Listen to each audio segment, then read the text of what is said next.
Good evening, for Enterprise and Survivor fans, and welcome to another VOD review of the Survivor Hero Island Club. My name is Garen, the club captain, and I guess you could call it maybe the brainchild behind this thing, although some would question whether the brain is actually there. I'm joined by Hugh Launcher in the Restream booth. Always nice to see you on a Survivor com again with me, Sheep Launcher. Rydia Caller is managing the VOD review in the background as our restreamer, and Gretham is doing the tracking in the background. And we have a lot of things to track because we need a lot of things tonight, don't we, Sheep Launcher? Oh yeah, every potential key item placement is in play. They can be in the main locations. They can be in the summon spots. They can be on the moon. They could be in any trap chest in the universe, including the really tough Bimmy Jimmy ones in the lunar subterrane. It will just be a massive scavenger hunt, and our runners are going to need quite a few of these key items basically by design, right, Garen? A lot of these objectives really need a key item and don't lead anywhere else. Yeah, the episode of this particular episode is Last Traitor on the Left, Bodyguard, because pretty much all of these things are dead end quests, as it were. So you've got the Forge, doesn't go anywhere. You've got Burn Mist. You've got Cure the Fever with the Sand Ruby. You've got Drop the Magma Key in the Well on a Force Hook Seed. Get Trade the Pinktail, complete the Giant, turn in the Pass. And then I had to give him one random one just to give him, introduce something in there. And we get the Pan turn in as the last of the Yeah, quests. Is the only one that can lead anywhere. I hope it leads nowhere because that would just be so on point. Anyways, all of this one-sided seed, even though we've got Fu as the hero instead of Kane, which is what I was originally designed this for, hence the whole last traitor on the left thing. Pay attention to what some of the things are going on here because we've got some few interesting things from this seed that I remember from running it, and it's going to be exciting, I think.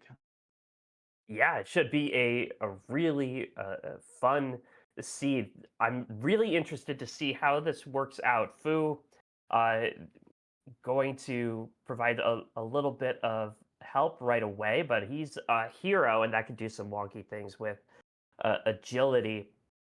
And really, the bodyguard wacky flag set makes all of your characters cover, and you don't really get a choice. So while in Survivor you may want a meat shield, or on Survivor 46 a charisma shield, in this one the meat shield is just whatever characters you have handy in their turn order.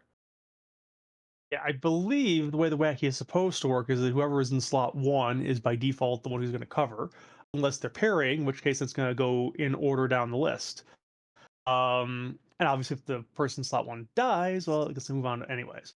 I don't know if the hero flag interacts with it. I didn't personally find out because I played to the flavor. I left Boo as the bodyguard the entire time when I was running it, the center slot. So we'll find out how that's going to work. But yeah, basically, you can designate a meat shield. We don't have the best meat shield candidates in the world, though. It's like Yang is probably our best in terms of HP. There's a whole lot of defense, though. Whereas maybe Kane is a bit better on the defense, but the other one I'm taking all the hits. It's gonna be interesting what the runners do with this whole thing. Um, learn who the Muro of Final Fantasy IV is. Okay. Uh, Yeah, anyways, Fu's a good candidate. That got the hair for it. indeed, though he doesn't really have the rage necessarily for it, although the flavor text I gave for the lore might suggest otherwise. I think there was a self-destructing note of some sort, which may or may not have been blown up, or maybe it was Fu blowing up. Go check the lore in the Discord if you want to find out what that's all about. But I think it's time to get started here at this point, and we'll see what our runners do with this challenge of a seed. So we've got Matic and we've got Jazer on submitted VODs for review. First time for Jazer here, so a lot of love to Jazer for submitting a VOD here and joining in the fun of the club. Appreciate all the racers and making the club a success. So it's going to be fun. Yeah, and Matic has been absolutely tearing up the Pink Puff League. I believe winning 7 of 8 Pink Puff matches, if I heard that correctly. So, real talent on screen here. Both Matic and Jays are looking forward to this one. Oh, and it looks like we're getting started now. So, We are underway. We are glad to have you with us. Fu, of course, starting off and joined by a Palom. So we do have some black magic on display and the spoon. Thanks. Edge can use that. Edward can also equip the spoon because the spoon flag is on. Unfortunately, we will not see Edward in this scene. yes, Edward was voted out a long time ago, so we're going to give the party a useless spoon to start out with. We'll see what Fu has for a spell list, see if it's any good at all. As we try to get rid of all of these objectives, need to finish 7 out of 8, and again, except for the pan, none of them are going to lead anywhere else.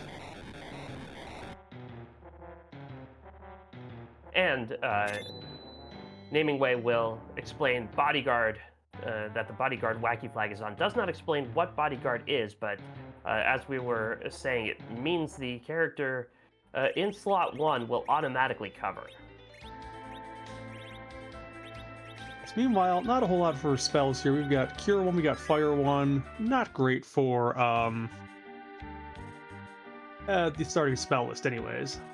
Yeah, the Fusoya challenge is on. He starts with 500 HP instead of the 1900 that he comes into the party with in the vanilla game. For each boss defeated, he'll get 3 more random spells. They're weighted more toward the earlier spells, but a boss 2 nuke would be mighty fine to have. And he gains 100 HP every time, which will help with that coverage ability as well. So Race has found an Arty Bow and a Stardust Rod here, looting the Eblin Castle. So far looks like we've gone down the center of the path and the left path and not found any monsters, which means the right tower must be loaded in that case. Yeah, and vanilla traps are not on, so so far a little bit of luck, and Matic the first to encounter some monsters. Now, we'll see if Matic decides to go back to that side and loot or if he moves elsewhere, because if you've been down 2 wings, you haven't seen any of them yet, you don't have all 3 on the other one, you might just want to fade it and come back later. These are picking up a Stardust Rod. Really important piece of gear for these 2 mages early on. I believe Matic also picked up a Dancing Dagger from his travels, a nice weapon for Palom early on. Yep, and Jazer is done with the Evelyn Castle for now. Goes and checks out the Mist Cave. Doesn't look like save beforehand, so hopefully this is not rude. Nope, this is not rude at all. It is a Water Hag. That is not a great to see here because Water Hag is 3 hits and it goes down. You'd like to see it somewhere more rude where it's got a lot of HP that just go and get destroyed by the script. Yeah, so Edward. Yeah. Yeah, Edward, or I beg your pardon, Anna, is submitting her audition tape to be on Survivor. Unfortunately, I don't think she's going to get the part this time. But a blue robe did give the spoon, and we now know that the first spot is the alt gauntlet in Baron Castle. Mm-hmm. Also, as far as Anna goes, if you can dodge an airship, you can dodge a ball. So. Not great spells. Size, Piggy, and Sleep for Fu. That is the You're About to Fight Golbez special. Oh, speaking of waterfall specials, we see that there is a Lunar Sparkle here. Hello, Wyvern. Ooh. Oh! And that is a very rude witch burn. Let's see if it's recoverable. Doesn't look like a venom and toad coming from a Fu there. No, Glance cast Confuse on everybody. It is a devilish witch burn. One of my favorites if you have any kind of... one of my favorites to watch. if you have any kind of muscle, because especially if you have Edward with a spoon in your party, he'll just cut up everybody, move quickly, and it's game over. Yes, that is where you're hoping that Eddie decides to cut himself down for mercy reasons on the party. Luckily for our runners, that Wyvern is not required because, this dead end is not something they have to go to, but they might be wishing that they could get the spells on Fulu to get from defeating that spot. I think we're going to see that faded forever once they see what it is. Yeah. And Matic going to head into Village Mist, see if there's anything in these standard shops. A Thunder Rod, but not interested. He already has a Stardust Rod. We did see a Dwarf Axe, which would be useful for that king we have sitting on Mount Hobbs, who is being held hostage by Canadian Snake. So, Water Hag appearing a bit early for our runner's case, but a couple of sparkles in some manageable positions. It is tough for our runners to get a foothold here. That Stardust Rod going to do a lot of work, though. Indeed. You didn't have that Stardust Rod when they were running the seed? No, you didn't. You didn't stop by Evelyn Castle. Oh, I did, but the thing is, I went to the right side first, and it was later on the seed. So once I found all three on the right side, did not go back to do the other two sides. Life potions and heal potions in the various shops in Troya. Yeah, there's a sale on the life potions, folks. They're gonna go up in price pretty soon. Rain, Cure 2, Lit 1. The mediocrity continues on this spell list. Yeah, that's basically a Tella. With much better hair, though. It's debatable. Both can rock the beard. Maybe check and have that debate and let us know who wins. The Tella has a better hairline on the top. That's what I'll say about that. Although Fu, I think, wins the eyebrow game. And probably wins the beard game, too, since it goes down to the feet. Yeah. Ooh, a Murasame. And Jazer with that spoon and Murasame in hand, really hoping can get access to a gated character. Maybe Edge in the vanilla spot? Yeah, that would be nice. Edge is gated in this particular flag set, so the only place you're going to be able to see it before the underground is in that hook spot, or if the package or the sand ruby is in the overworld. Or the Baron Key, I suppose. Well, it's apparently a wave of an overworld, because the other noodle is basically up here too, and will wave the party if it gets a chance. Yeah, so... Will not. No, that Boreas taking care of Leviathan real fast. Jazer says, ice to meet you. Exit ice one, life one looks like. And a hook. And that was a really nice pickup of exit, and now Jazer can get out of here on the double. Always nice when Fu cooperates something very nice like that. Unlike when he learns, Quake right after you've gotten to the gauntlet or the dolls.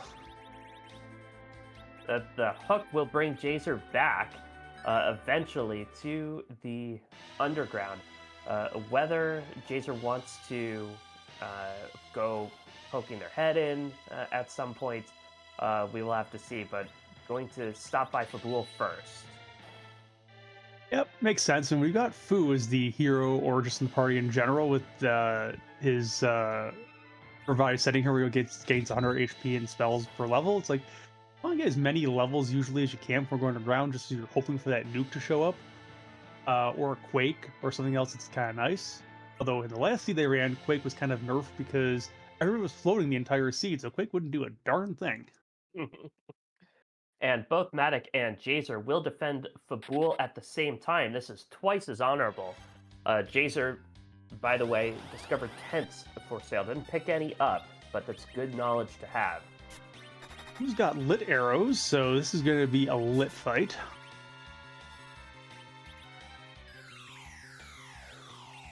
And even Lit 1 will do some damage against Odin, but a Stardust is a Stardust on Maddox's side.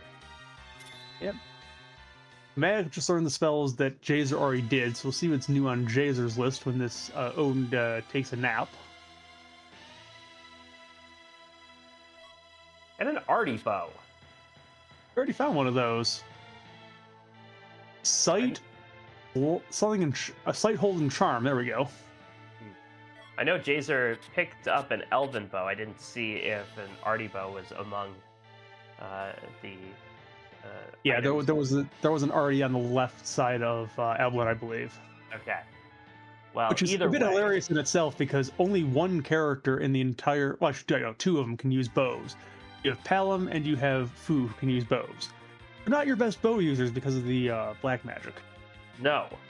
Normally you would not want to equip that Artie bow if they're going to be hopefully quaking everything down.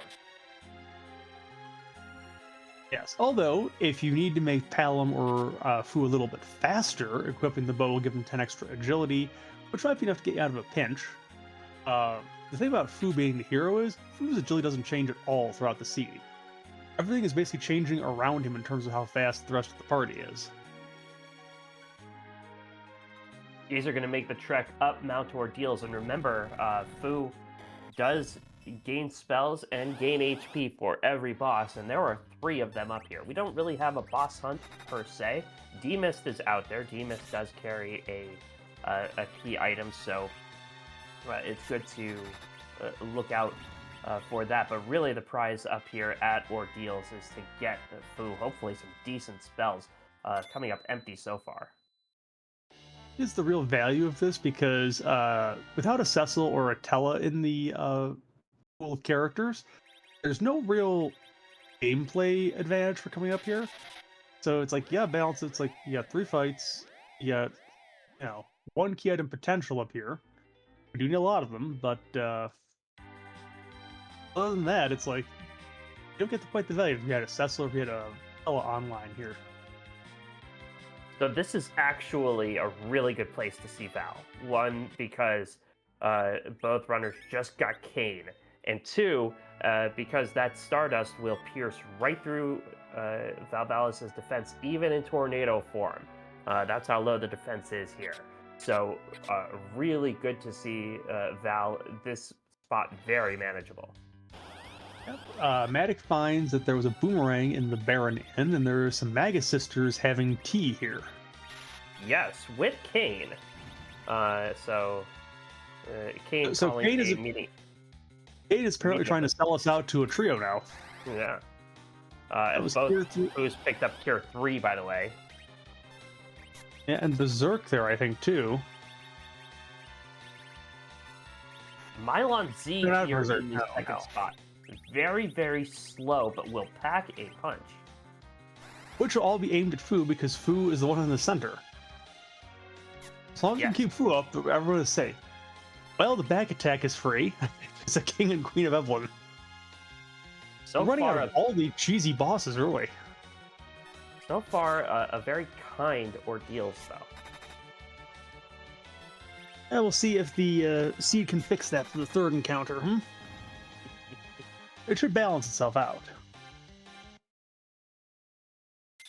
Life 2, heal, cure 4. This is a lot of white spells coming up on Fu's end, and there's a pink tail. So that is an objective. It is an objective. Will not give you an adamant armor, but will give you something hopefully nice.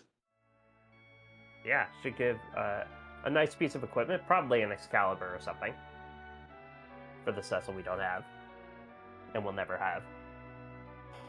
Well, at least you can dart an Excal. That is true. Edge is guaranteed to show up somewhere. We just don't know if he's only going to show up in one location. That's exactly, something like at the end of the giant, or you have to actually sleep off the package. Oh. No duplicate characters, by the way, so that Kane in the Baron Inn. We already got one of those, and that's all we can get. And Matic will take the party over to the Stinky Mountain to follow in Jaser's footsteps here. Jaser will probably double back to the inn soon. Get him as a ninja star, so the mountain is only good for the HP and the spells on Fu. And we've got Dark Imps. Imps. Wow. With a Stardust Rod, that's actually about as free as you could make it. Yeah. Once again, that Stardust Rod, the MVP of the early game here. Meteor Mute, it looks like. Okay. Still no virus, still no quake, still no nuke. I don't know if you've been paying attention to the spell counters, but one thing I did notice here is that at 1200 HP, so after 7 boss fights, Fu actually had, I believe, 15 white spells on his counter. In other words, he's only missing 6 out of the 21. Only do 6 black. It was like he's extremely unbalanced towards the white spells in this case. Yeah, well, he has a Palom there. Palom should be able to pick up the slack, right? Yeah, so apparently the Seed knew this was somehow a directionally themed quest line and has decided to make the spell list pretty much lean to one side. So Matic went to Mount Ordeals before turning in that Pinktail. Turning in the Pinktail would require launching the hovercraft, which I don't think Matic has done yet. It would be a little out of the way, but it's not that far out of the way, and it's one of those things where I would want to get it done just to see what that item is. Yeah, we find rune rings for sale here in Mysidia, which seems appropriate considering it's a mage town. Saw the apple got sold. That's a decision for sure. Apparently they were spraying the apples today, or there was worms in it, something like that. Well, apples are not available in shops, so that apple that Jaser sold, not going to come across too many of them. And Palom for Matic has a virus, and that will be big for this forced hook route. Yep, and he's gonna get the Quake probably before we get down there, I would imagine. Just because we've got this fight, and we might be taking some of those monsters in Evelyn just to see if we can spike something nice for the ninja we hope to have on the way down. Also, fun thing about this particular seed is you can leave Edge in the front row, and it's totally fine. Doesn't matter. So if we're back rowing them necessarily. Same with Kane. I'll just leave Fu in the background, and he has a little pile of HP and enough defenses to get through it. And not only does Maddox Fu have 1300 HP now he has Nuke. So Matic is looking very good for whatever the hook route can throw his way. Now, it's definitely not a guarantee. The hook route always challenging with 3 party members, but Matic pretty well equipped for it. Yep. There have been some very rude hook seeds that have happened in free Enterprise history. Some of them are legendary.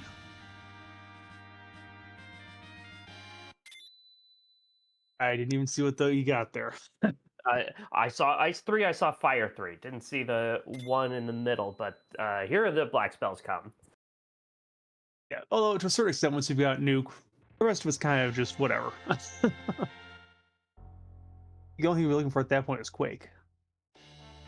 Jaser, meanwhile, falling victim to the Stale Man in Castle Evelyn.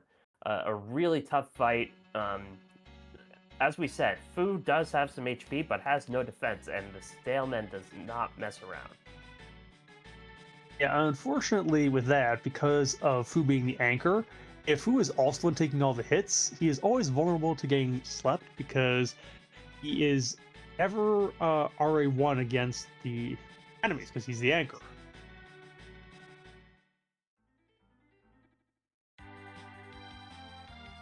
So the Stardust does not clear out the skulls, but this Boreas should clean them up. Yeah, and Staleman's a bit more vulnerable to ice than otherwise, although Fu gets put to sleep again, so cover ability is now on Palom, so we might get this out of here. There we go. And very nicely done that time from Jazer. Old Apple.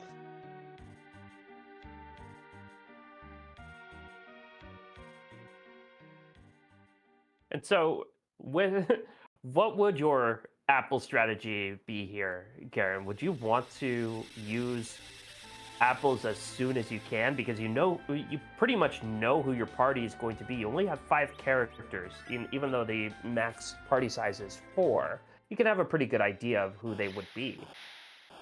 Yeah, I mean, you basically can choose your fade right from the start, and the odds are you're probably going to get your full party, I would say 45 minutes into the seed normally.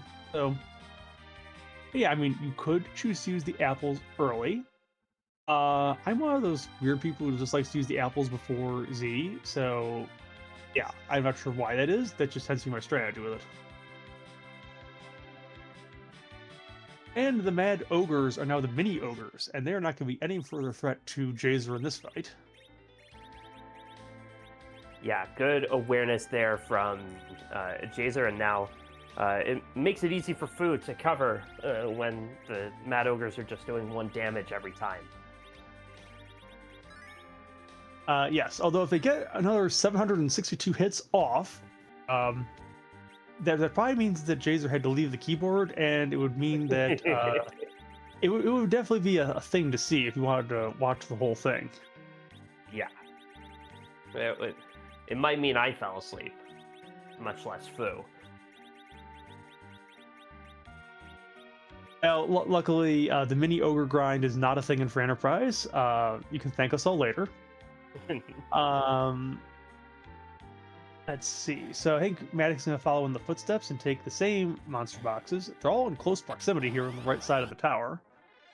And they can each have key items. So They can, but as we saw with the first one, not so much. Right. But really, there's with 3 key items, with it being one of your only sources of experience, there's really no reason to leave it before heading down that hook route. Oh, there is the traditional Holy Sword for Cecil, not appearing in the seed. Seed is validated. We can go home now, maybe. At least it's the dartable one. Yes. Oh. Okay. All 3 monster chests in the same room. How rare is that? Apparently, the decorator of this room had violence in mind. If you were assigned to this guest room, you weren't leaving alive. And Jazer gets the toad off on the Lamia, which will neutralize that threat. Very nice. You know how comedians, when they're not doing well, they'll say tough room? Yeah, that's what this is. It's a tough room.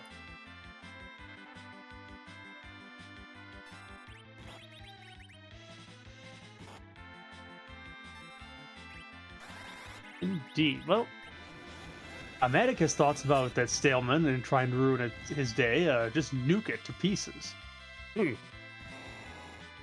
are also selling souvenirs in the gift shop. Little pieces of Staleman, slightly charred. And Matic also taking 2 tries to get through it, but no problem on the second one.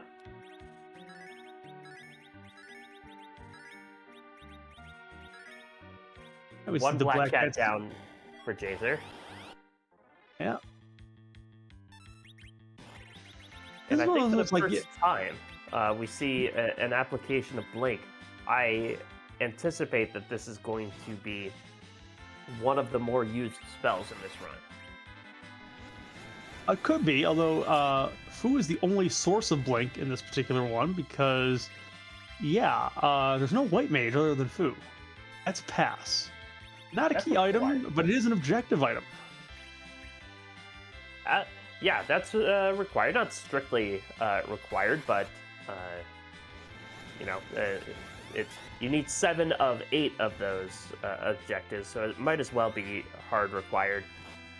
And also, Talon picked up quick. Yep, there's a heroin robe. We have no heroines in this seed, so that is just simply for the vendor pile or the fire. Yeah, I'm sure there's a heroine in Emily Cave. I would love to have it. And sell it to the armor shop there. And there was that arty bow you referred to earlier. So I don't now think I've ever Jason heard of a has to- merchant being referred to as hero or heroine for that matter. Well, the merchant can sell it to the heroine, is what I'm saying. Oh, okay. Alternate universe heroine. Right. Yeah. Okay. Anyways, moving along, we might see Jace are taking the doggo box. So this is one of those checks when the monster boxes are on. It's like you take this one. It's a nice couple minute walk up the tower. Get one chest, which you don't know which of the 6 it's going to be. And if it's on the 4th floor, you're really kind of feeling bad about it. But it can oftentimes have that little key item that'll open up the seat. We know that the hook is already in hand, so it's not the way underground. Maybe it's got the pan or one of those other miscellaneous items we're hunting for. And there's also the cheeky possibility to take on that first boss. You don't need a key item to take on the boss at the Maga Sister spot. That is another opportunity, especially now that you have some levels under your belt. Nice cat claw there for that, Yogg. Now that you have some levels under your belt, it could be a quick opportunity to get through another 3 spells. Yep. Or, if it is that D missed exactly, it could be another key item check. It could be. If Demus not- still outstanding. Yes, although it has to be somewhere.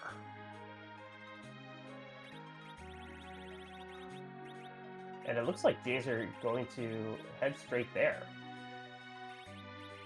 Let's see. Detour for the boxes, detour for the boxes. There you go. Believes in going in order, left to right. Finds a rune axe. That's nice for a cane, maybe later on. There's a poison axe. Personally, my play when I come up here is I always take the center path first, just to see if it's a straight shot right up there. I'm right 1 out of 4 times, roughly. Not this time, though. A useless Levia orb. That's for the museum pile. Also for selling, for all the summoners out there. Yes, calling Dr. Jones. We have a glass helmet. That's nice for whoever's going to be our cover mats going on the Foo in this case. We're giving the Gaia helm to Palin, which is his best in slot. Dog gets freezer burn. Earth crystal. Well, that's convenient. Wow. We're right here. Wow, the Flame Dog has the Earth Crystal, and now Jazer, if Jazer wasn't thinking about doing the boss anyway, now their plans have certainly shifted. Yes, and interestingly enough, if you're one of those people who doesn't want to try the tower before you actually get the Earth Crystal, you're never coming here. Yeah. The question is, does this have value? Mute Knife from Matic. Will help We against find the Snailmen. cat ogres. They are hiding in the corner. How rude. But a nuke should drive them out of their hiding place. And it does look like Matic used a silver apple on Fu.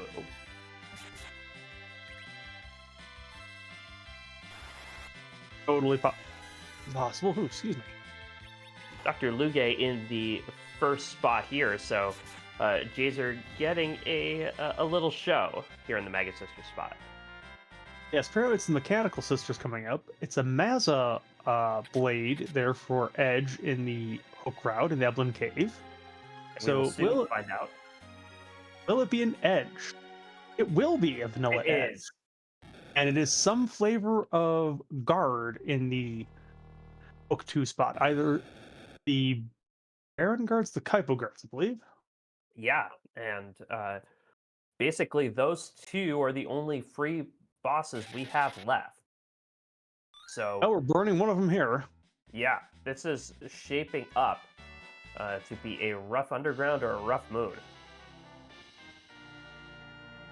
And Jazer now knows Nuke, which is helpful for going into the Zot 2 boss. And we'll get some Um, information about who the second boss in Dwarf Castle is as well. Indeed. Jazer's going to switch up the equipment to bring down Fu's agility a little bit. I do believe in the first spot it's more helpful to have a fast anchor versus the second spot where it's not. It is nice to be able to determine how fast you are, and the Kaipo guards or Baron guards in second spot in Dwarf Castle. Okay, Goodness. so apparently the guards here have a very strong affinity for being second in this particular seed. Yeah. A very strong affinity for making us wait to find out who they are in incognito mode. And Jazer That will is find Yang. the Yang that we haven't seen before. So if Jazer prefers to see a Yang, the choice is here now to take that Yang. Well, there's no real choice because we haven't seen Edge yet. It's in the party anyways. Right.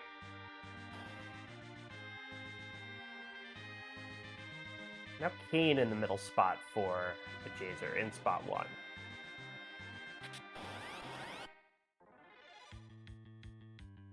Meanwhile, Matic does find those Mad Ogres, and it's Nukin time. Well, we're going to nuke a wall. Not sure where that's going to go, but don't recommend putting your wall in the microwave. It might not work out quite so at home. No, it probably won't fit either. But that And- wall comes crumbling down. Yes, also don't recommend to nuke your walls because they just don't have the fire rating to handle that. No, that's probably going to violate some building codes.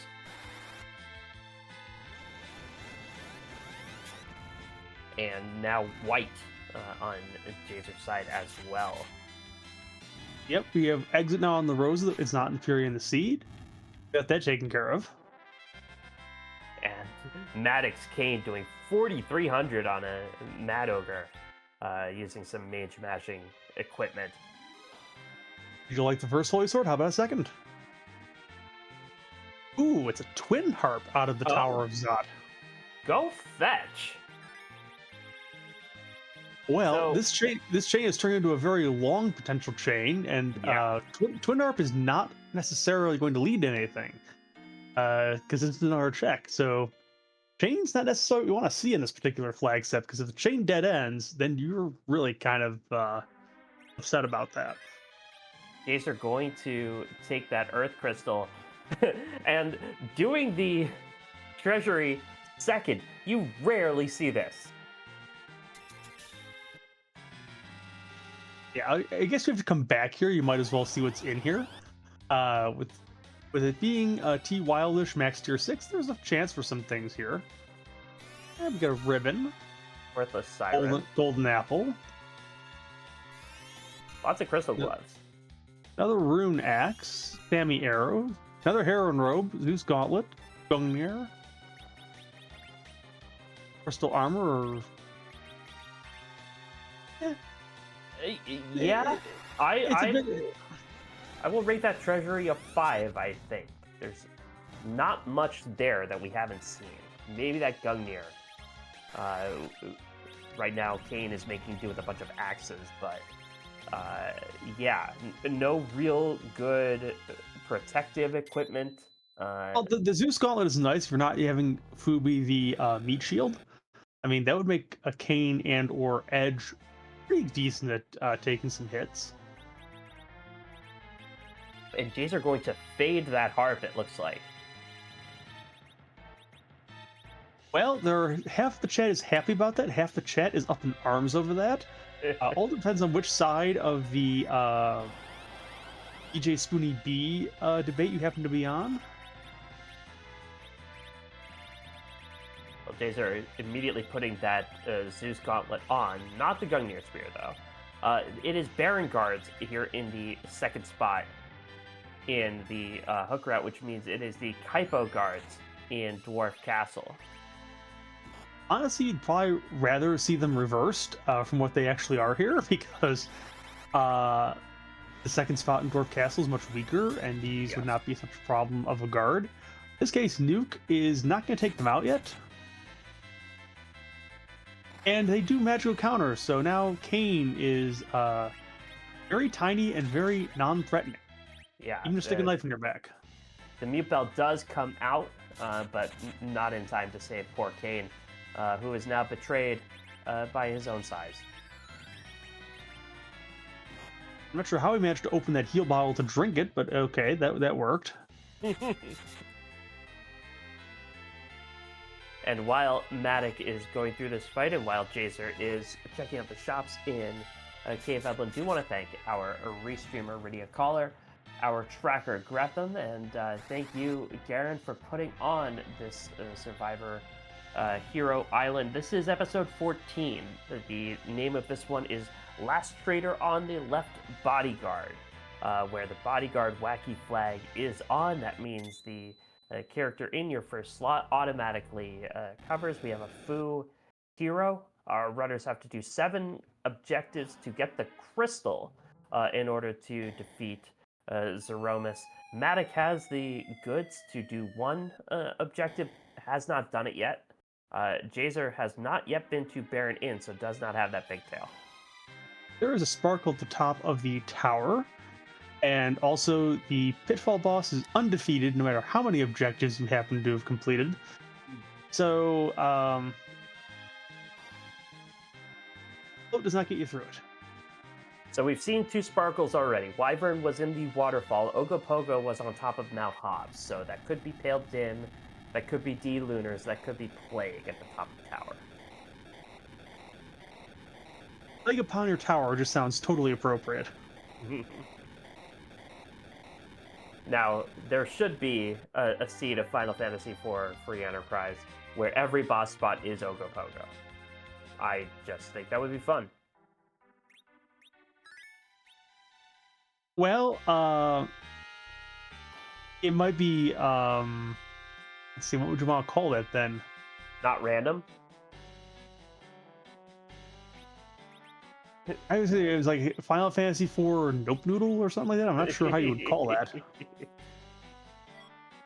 Yeah, Might be very popular in certain lakes in Canada, but not probably much elsewhere in the world. Yeah, call it a pasta seed. A nice Oh, just black a belt there. black belt hiding right in the pot. Yeah.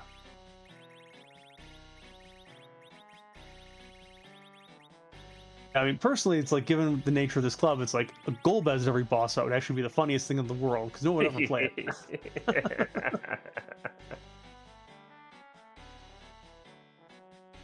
Golbez just popping up. That's how you play Survivor Hero Island. Oh, and Matic gets summoned to the Dwarf Castle just to do tech support. It's a dancing CPU in the back. Yeah, meanwhile, Jazer's using a combination you don't see very often with the party setup. You got the Fu in the back and the other 3 characters in the front, which makes sense given the Yang there. But again, you've got auto cover from Fu in the back, so yeah, put the other 3 in the front. Why not? Sure. And now Jazer has an interesting choice to make. Edge over Yang, or no? Or Edge over Kane. That is also a possibility. Nope, it's gonna be Yang who takes a seat. Yeah, and I think the advantage for Kane there, Kane did get quite a few weapons, did get that Zeus Gauntlet, did get that Gungnir Spear, also has a few more levels than Yang does, and that's really Yang's currency is his levels. Yeah, it's often called the Punch Mage for the reason of, like a mage, doesn't really rely on equipment very much. It's mostly levels do the dirty work, and if your Yang has no levels, your Yang is basically I like that garnish on your hamburger. Not really good for very much. Well, making that CPU look easy, finding out that it is not Earthquake rated, it takes care of the main CPU in time to avoid the Globe 199s, and now the Kaipo guards should be fairly trivial here. Yes, Edge is not grown up despite him appearing in this particular location.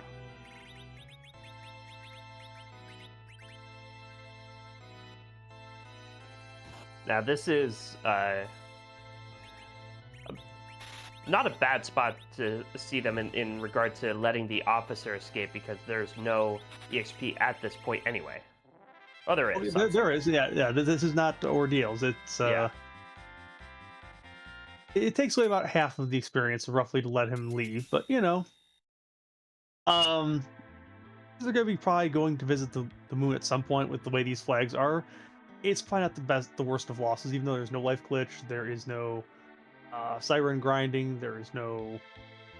I should say there's no demoney grinding. You could do it if you found a darkness crystal and wanted to do it. I just don't see the value in it because we're already 40 minutes in. You got to take a whole lot of encounters anyways.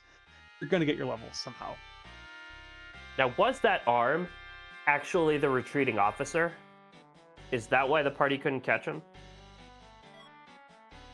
I'm not going to try and debate officers and detachable arms and shenanigans along those lines.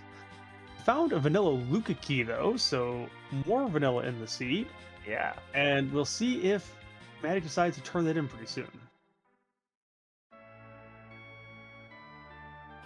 And we'll get a seed validation from Malik. Or Matic. Malik, where'd that come from? Hey. And Matic does pick up a bunch of Hourglass 2s. Makes sense. Oh, there's a Thunder Claw. That'll help for the tower. Bus Driver. Hey, where's Mr. Bus Driver in chat when you need him? Apparently hanging out in Tamra. And a Gungnir Spear for sale. Matic not interested. You have tiaras for sale for the lady mages we don't have in the party. Oh, Fu would look fabulous in a tiara. Who are we kidding? Be that as it may, unfortunately, the flag settings will not let him wear it. There is an invisible lawman in the background who won't let you do it. And Matic going say to no to the Luca key for now. Yeah. Try the Fey March instead, which has 3 potential checks here. Or actually 4 if you consider the warrior chest that I always seem to forget about being here. Yeah, the warrior chest is a trap chest. There's also the free key item, and there are the 2 summon monster spots. Well, it's not here on the first basement floor. And again, there are damage tiles here, and Matic going to cast Float in order to prevent any further damage. One of those things that's hard to forget about in the vanilla game, easy to forget about, at least for me, on free Enterprise.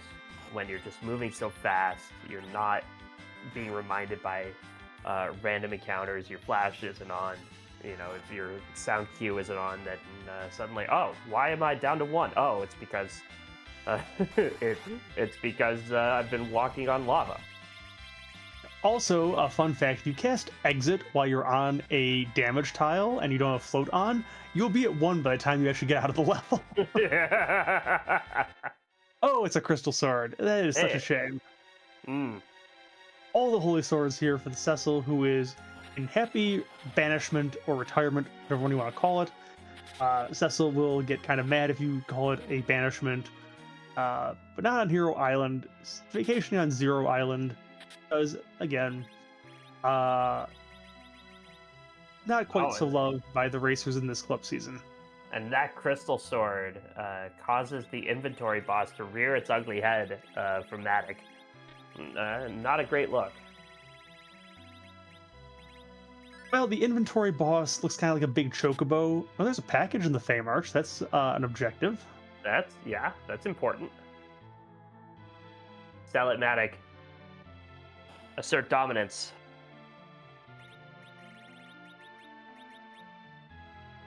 Asserting dominance over a package just seems kind of wrong. I meant the Crystal Sword. Oh. As I said, what did that package ever do to you? besides destroy the town of my restreamer? Nothing, I guess. I think that wasn't the package. That was what was inside the package. Oh, wow! This is really how many angels can dance on the hair of a pin, head of a pin level hair splitting here. Wow. Gotta find something to talk about while we're trying to commentate this, right? But Matic did do what we were hoping he would do. Did sell that crystal sword. Ooh, a silk web. Buys a lot of silk webs. Lots of silk webs. Which, given we have a Fu, the items aren't going to be too terribly fast, so slowing them down is probably going to be helpful to us. Yeah, silk web is always one of those things that's nice to have at least one of in your back pocket. But really, if you got the cash, why not pick up a lot of them, as many as you can afford? Enemies can always be made slower. They are deceptively valuable given the price. Jazer getting the word of the sparkle on top of the tower. The Feymarch royalty is a leg and a golbez. At least a quarter leg. It is the quarter leg. So all of the elements and golbez, we've stumbled into a fiend's meeting here. Yeah, so apparently the Feymarch royalty is not a duality today, it is a pentarchy.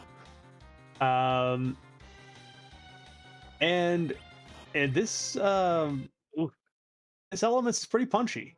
So Yes. Fu got taken down, and in that case, all the rest of your party is defenseless because they were relying on Fu as a meat shield, which is probably not the best idea in the world. No. And Matic wants no part of that Golbez, so he's going to say goodbye to the Feymarch. You're coming back here never unless we have to. Yeah, that was rough. Mylon in the first spot, very punchy, which is bad when you have the automatic cover on. And now going to check out the Luca key, the seal cave, and Jazer going to go for the tower. There are 4 trap chests here. There is a key item spot at the top. Keyless tower definitely more in play when K-Trap is on. Strike 1, Rune Axe. We got lots of those. On a Siren, that's actually pretty useless considering the flags. Ninja Sword, you'll take that. Or the discount Hanzo Steel.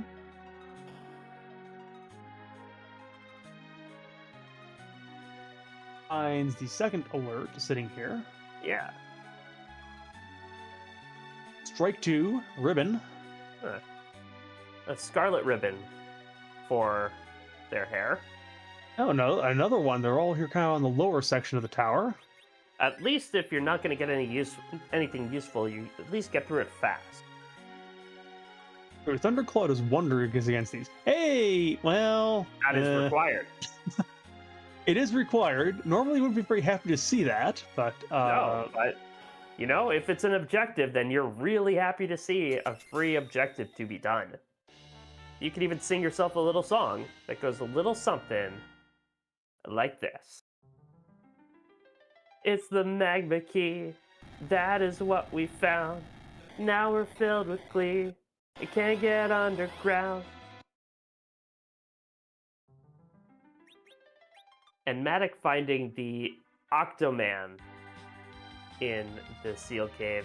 The key item was nothing special, and Matic says, Asta. Yep, no reason to sit around for that. Did have to check the boss, though, because we haven't seen Demeus yet. There was still the chance it might be there. Yes. And I see you survived the newspapers coming your way from that wonderful little song. Ooh, a white spear. Okay, so we did at least get one of the dead end key items out of this Babel Tower. We haven't gotten any progression, though, out of it.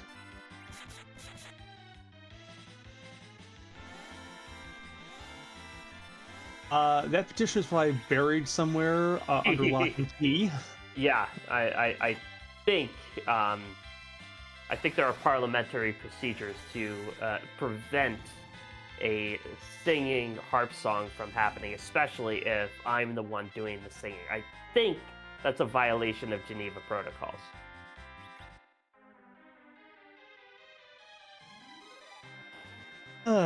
Anyways, speaking of protocols, our protocol is now going to be to defeat this sparkle at the top of the tower. First, gotta figure out what it is. Yeah, and it could be D-Lunars, it could be Plague, it could be Pale Dim. Pale Dim would probably be the most annoying up here, just because we would hear the song of its people that. Not Plague could necessarily. be- We would probably just nuke it to death up here. It is the D-Lunars. Always, So- always at least a little bit tricky. Yeah, so there's not going to be any dooting here. There's just going to be a lot of sounds of fire as the party. Oh, well, I guess we're going to be taking the physical route to this. The magic here is actually pretty weak. It's one of the weakest in the game, so the viruses aren't going to hurt that badly. Yeah, the fires are still gonna hurt. That's percentage based. Yep, good old 10%. But yeah, if you're not afraid of those viruses coming out, then really there's no attack that's off limits against these. Yep, although one thing to keep in mind is when the first one goes down, actually, well, the virus can still hit for enough to cause you a problem, about 350 Yeah. there. When the first dealer goes down, the second will start casting fire to every attack as a counter. So you kind of want to get them down around the same time to avoid that, because it's going to start getting very, very spicy. Although, okay, old man, swag rocks, Yeah, off a bit more foo. it's Meteo. It's the most powerful spell in the game. And Palom able to enjoy some of the benefits of that, and that is a darkness crystal. Yep, Moon which, access most likely required. well, we know it blocks the giant objective, so I mean, if that moon has anything for any of these other 7 objectives, then it's hard required that we get this. Yep. And given the distribution so far, I mean, we are almost an hour into the seed, and we see 6 key items on Maddox's side. We have got 6 key items on Jesu's side. Not the same 6 key items, but 6 key items. Right. It's been a bit slow finding these. And so, yeah, Jazer has not picked up the pigtail yet. That was in Baronet. Where was the package? The package was from. Oh dear. I want to say it was the Fey March? No, that was. It was the Fey March. Yes. Okay, Fey March chest. Okay. The rat tail. Okay. Yes, because we were talking about selling it to assert dominance. So, Jazer has yet to venture into the. But you were talking about selling the crystal sword to assert dominance. I was talking about something else at the time. Yes.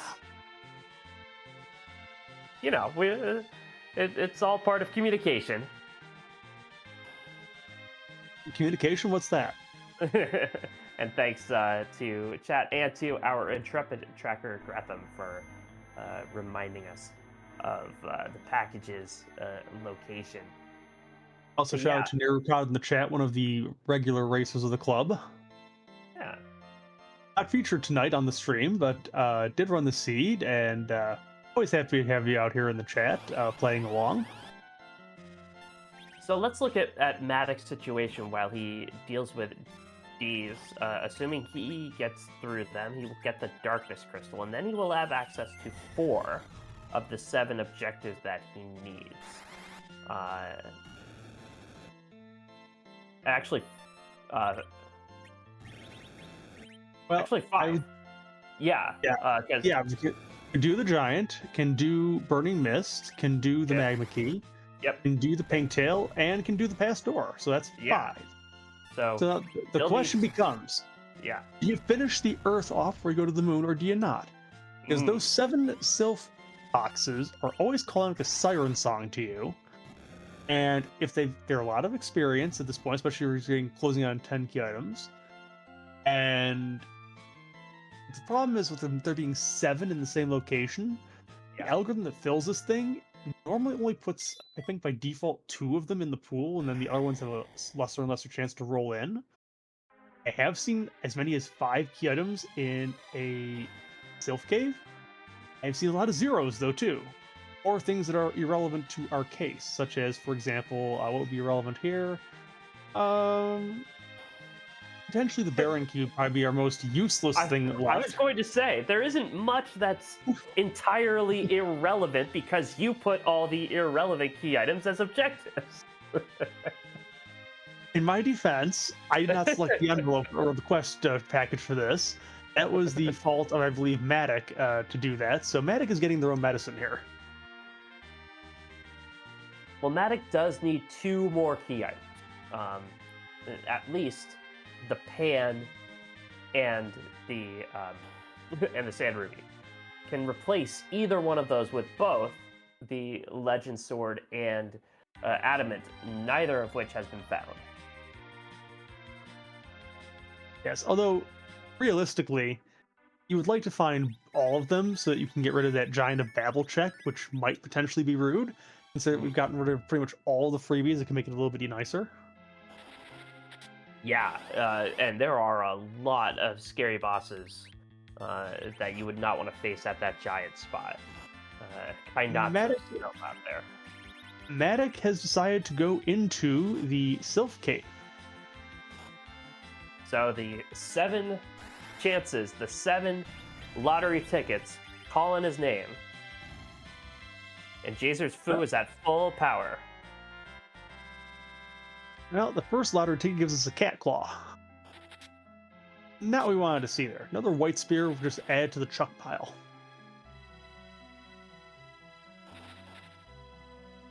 Yeah, and Matic hasn't even run into Young yet, I don't think. We've only seen Yang at one spot, though, and that is at the top of the Tower of Zot. Which, Right. given that there's no Earth Crystal on Matic's side, and probably never will be, considering where it is. Meatballs. Wise purchase here.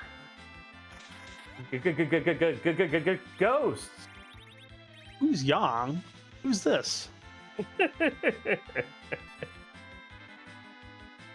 Oh, that's rude to say about the wisest monk you know. I mean, he's the only monk most of us probably know, so I mean...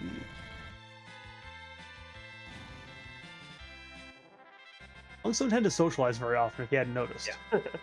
Another nice chunk of 20k EXP, and another spear, but not another key item for Matic. Although, if you're going to take the moon boxes, that Dragoon Spear makes Bibby and Jimmy a lot easier to deal with. Very much so. And now Matic running into the enemies that I most like to say in my home starter voice. Wall. Yeah, also, you saw that Palin took a hit there. If, as in this case, I think Kane was carrying, that means that then it shifts over to the next character in order, which in this case is Palin. Also, this is a convenient answer to the question at the start of the seed. Hero flag does not force the hero to actually take all the hits. Cool. Which, if you ever had an Edward hero seed, might be kind of annoying.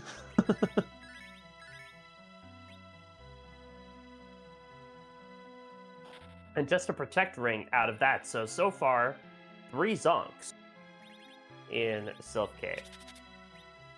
Yes, although, again, that protect ring might come in handy for whoever is our bodyguard du jour. Ghosts! Who are you gonna call? You're gonna call Fu and friends. And this is my favorite spell interaction. Ghosts not actually floating.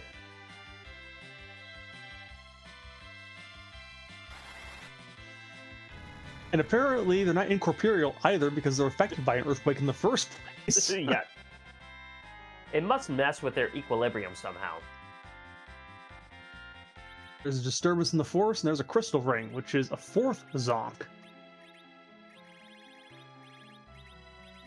Yeah, that will, it won't kick them out of their inventory, but still a little bit peeved, I would think. Well, the futures bet on this Sylph Cave is rapidly approaching 0. Hmm. Time to sell. The other Maul Ball comes out. And just to avoid any ill effects from a breath. Yeah, because their breath is bad. It just looks like it would reek. I don't believe in Tic Tacs. What do you want? Too much time on TikTok, not enough time on Tic Tacs. Well, that would be nice on a lot of seeds, just not this one. No, we could use a blarg. Unfortunately, our only blarger is AWOL. Or our actual only blarger is doing the restream and is therefore unavailable. Exactly.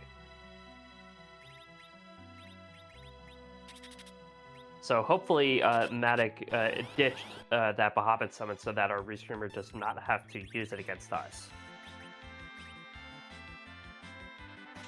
Because she will. I wouldn't doubt her for a second. Who is this we that you talk about here? You think that Blarg discriminates? If you manage to make Riddy angry enough to blarg us, I'm leaving you to your own fate on that one. And once again, that That's an Avenger stick. It's not a key item, but you'll take it for that cane. Yeah. Oh, and how convenient. The last of them is right here on the way. No need to go back down the back route. No, but might want to set up that first Sheila check. Maybe they'll be lucky and there'll be a pan here. Because if this one busts, then not only has Matic taken all the time to do all these chests, but you can even get the bonus experience from them because they did not have 10 key items. And Chaser gets to look at Queen Golbez and King Quarterlake. Yeah, once again, a very challenging Fey March. Especially with only 4 members in your party on auto cover. Well, the auto cover release isn't going to hurt you on Golbez any because Golbez does not believe in physical violence. Just believes in having, pet snakes devour you whole and casting insanely powerful black magic to destroy you, but no violence. These are setting up, putting status effects on all of Jazer's party members so that they all will be unaffected or unheld by this whole gas. You ever heard of the wonderful Dr. Seuss tale, Green Frogs and Ham? Well, you're about to. That is a complete whiff from the Sylph Cave. And yeah, so Sylph Cave rolls the all too common 0 out of 7 for us. And so Matic, and really impressing me with his run so far, and now Matic just needs to make sure that he remains in control, that he doesn't let this put him on tilt. Yeah, you're always going to feel behind if you decide to take something as long as the Sylph Cave takes, and it comes up completely empty. Because you're also probably thinking that your opponent might very well have faded this because it's not a popular check.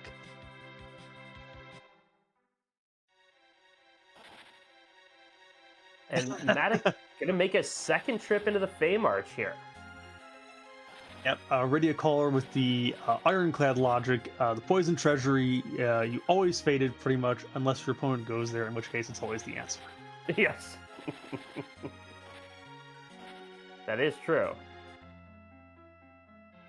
And Jazer has some walls up. Golbez very efficiently hitting himself. Jazer, and I'm not touching you. I'm not touching you. Considering this is the Fey March, the magic power is decent here, so Golbez is actually doing real damage to himself, and gives us the quintessential why. Yeah. And our Why? response is always, why not? Why did that pig with a sword attack me? And gets the another Hanzo Steel. There's no need to apologize to Golbez. Golbez deserves it. That's production meetings, trust me. Yeah, I mean, Golbez can never get punished enough. I would think is your thought after he possessed you during our one commentary together. Let's just say there was a little bit of a lawsuit over that one. Which is why he's being forced to run a second season of this thing. At least now he's not using you to rip up your throat and talk in his voice anymore. Although apparently someone in chat is wishing that on me. Shame on you. Ooh, it is very hard to actually do that for 2 hours if you're not used to doing it. So Matic using the Silk Web here, really good fight to use it on. In the next seed, the part of Golbez will be played by Nehru.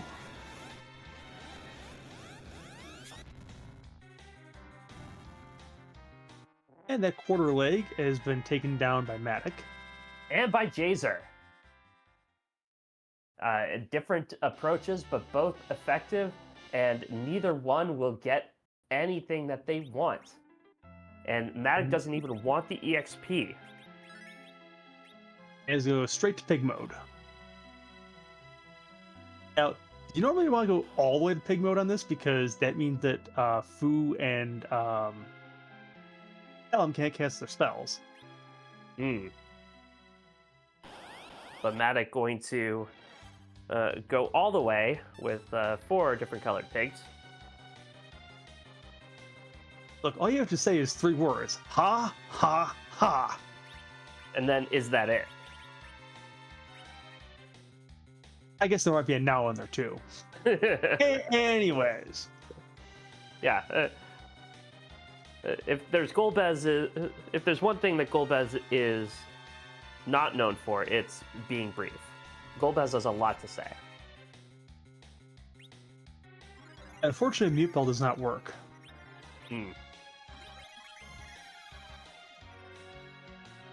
These will also validate our seed, and oh, maybe not.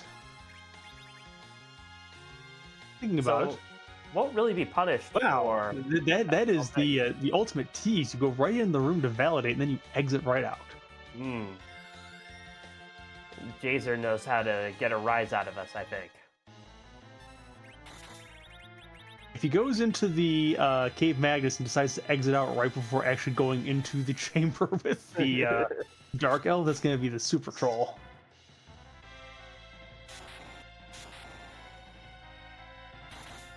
And Jays are going to check out the sealed cave.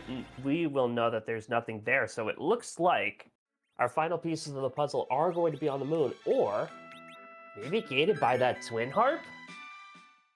Yeah, the twin harp track is in Jazer's hands, but it is not in Matic's hands. Yeah. As far as Matic is concerned, unless he decides that that doggo is exactly what he needs to check, he hasn't forgotten about that is, he's off to the moon. I'm going to gamble it's going to be moon at this point. Now, there are a whole bunch of things to do on the blue planet, and I think it'd be worth it to do it.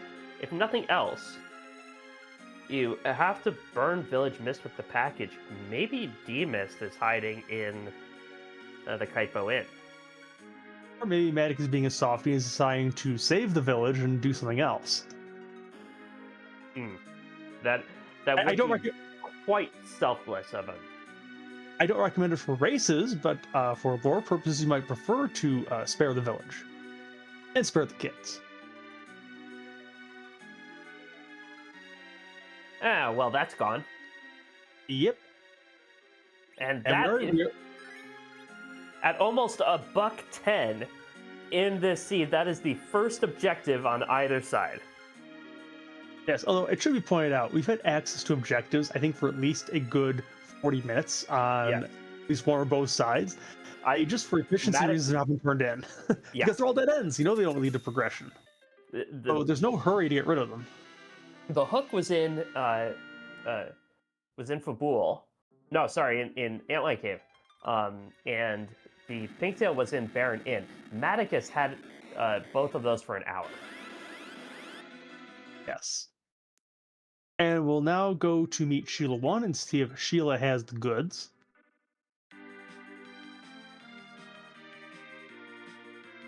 We can sometimes call this trick or treat. She either is one or the other.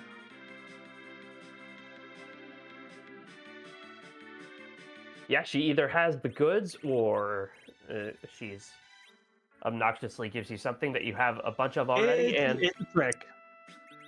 We even have one of those Dragoon Spirits in the Sylph Cave already. Yeah, thanks. And now Also, Jazer stepping we're into not the quite self sure. Not quite sure why Sheila wants you to bonk Yang over the head with a Dragoon Lance. That seems a little bit dangerous.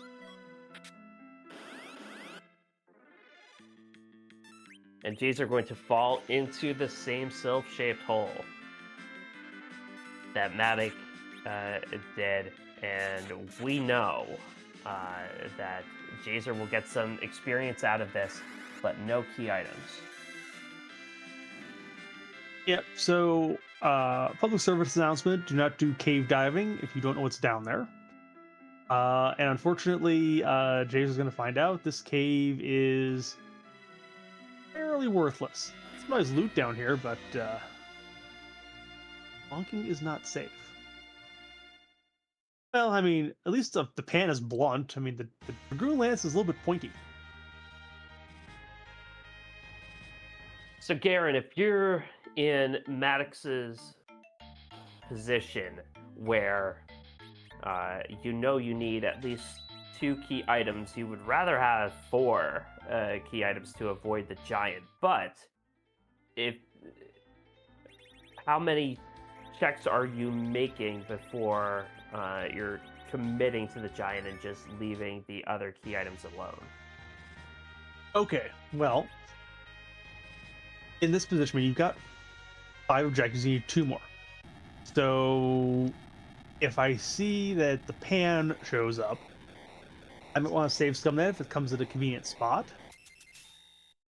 If I see, what are the other ones? Sand ruby? Yeah, or I might just go until I get enough. Or, what he's doing here is, you know the giant's an objective, do your objectives. There's a key item chest down here potentially with that, what is it called here at this point? Last Star. Lord, is it? Last Star, okay. I merged the 2 names, that's fine. Yeah. If that last arm happens to have one of your gating key items, this giant is hard required, and you pretty much have to come down here. And yeah, you could come down here, get the item, and walk back out. But you're already here, you might as well finish up. Could also be the case that Demist is in that second spot. If it's in the first spot, it'd be really, really rude. It would be. That would be nasty. It would also mean you really can't use your Revenger in that case. You could use your darts, but that would use up a lot of good quality darts to get out of this thing pretty quick. And the last arm is in its vanilla location.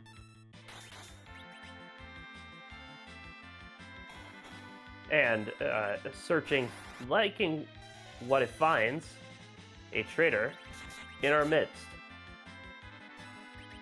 I'm not sure I want to tie the traitor down. I mean, if it's on the other side, we'll probably want to tie down one of the other party members.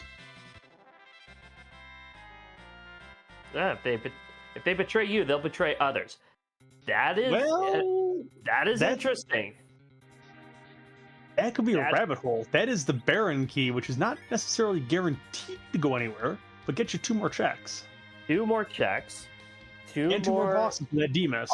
unknown bosses. Oh, Ooh. Oh, this could hurt a lot. now the good news here is at least Ashura doesn't punch the hardest. Bad news is this is a heckin' lot of HP. It is a lot, and Ashura likes to refill herself, and it's going to take a long time. So even if you wall up Ashura, she might you might not do enough damage before that wall falls off. Now what it looks like Matic is doing here is changing to the Broom Axe, taking an action to make sure that is what the game thinks is the current weapon, and then we'll glitch the event onto it next to get Kane basically zerking up with the effects of the Rune Axe without actually having it on. And then we're going to reflect some spells off of Kane to... Yeah. And Matic gonna get off the gray-faced lock, it looks like. At least so far. This is one of those spots where it's not easy to do. And in fact, that second Star Veil offers an extra protection because that gray face did go away. Yeah, turns out we're not doing the Avenger after all. We're basically just going to be taking... excuse me. We're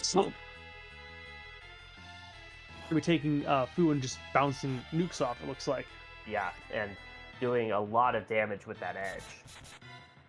Although, curiously, we took our cover guy off line, and... Whoa! Did you see that? Kane was covering mid-jump, and some numbers popped up, like, from the top of the screen. I had never seen that before. Attic, please don't break the game on stream. It's really rude. So, Kane can cover while he's jumping. Is there anything that he cannot do? Incredible. He still can't touch a holy sword. Not worthy. You have to remind him. And Ashura goes down.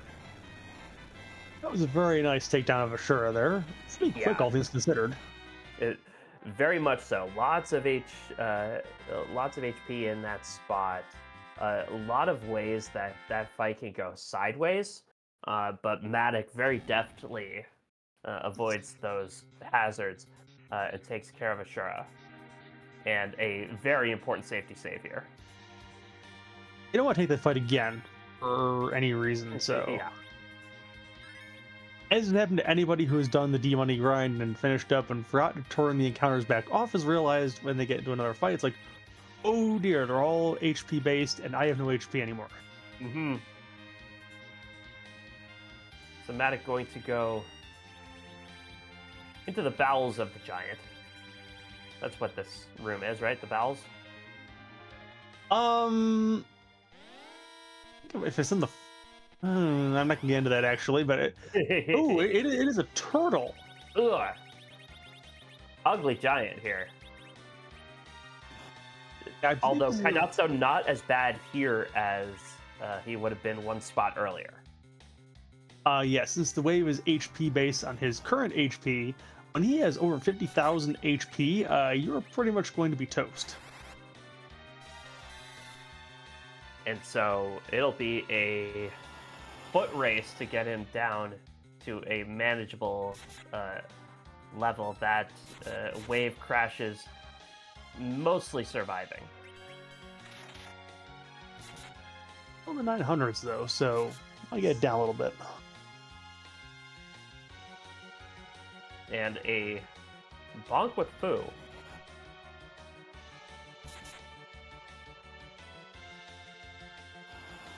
Okay. Ooh, and it Ooh, looked okay. like a misclick there, and Matic will take it again. This is why always be saving. Yes. It can sometimes go a little bit wrong.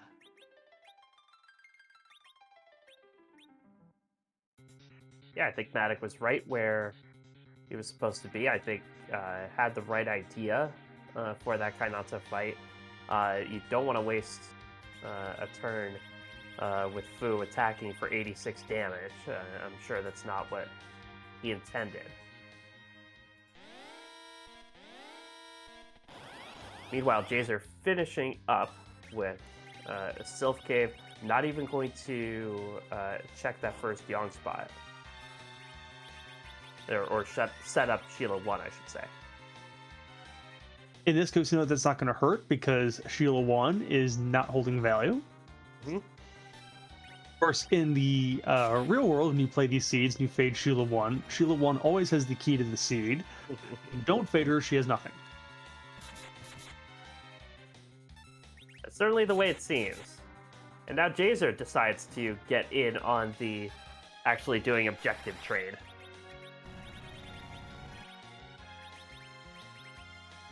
Well, that's nice. 80 minutes into the seed, we have managed to drop the magma key down to the aggregate well, something that occasionally happens about 1 minute into some of these seeds. Not obviously this flag set, but it's happened before. And our tracker Gretham reminding me that that Jazer did set up Sheila 1, the very first thing that Jazer did in the Sylph Cave, and then went down and did all the chests. So thank you again, Gretham. Just proving that the commentary bots don't have a memory longer than 5 minutes. Beep boop.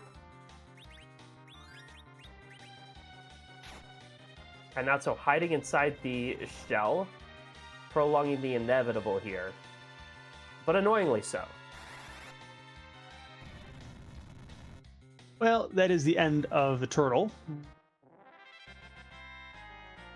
Maddox still was not at 10 key items yet, so doesn't get the bonus off of this giant kill, unfortunately. We'll get the chance to meet a character, and if it's Yang, recruit him to the party. Nope, that is a Palom again. So the kid lost his turtle in the middle of a giant, and apparently that caused him to attack the whole world. Makes as much sense as anything else. Final Fantasy, what are you trying to apply logic and sense to it?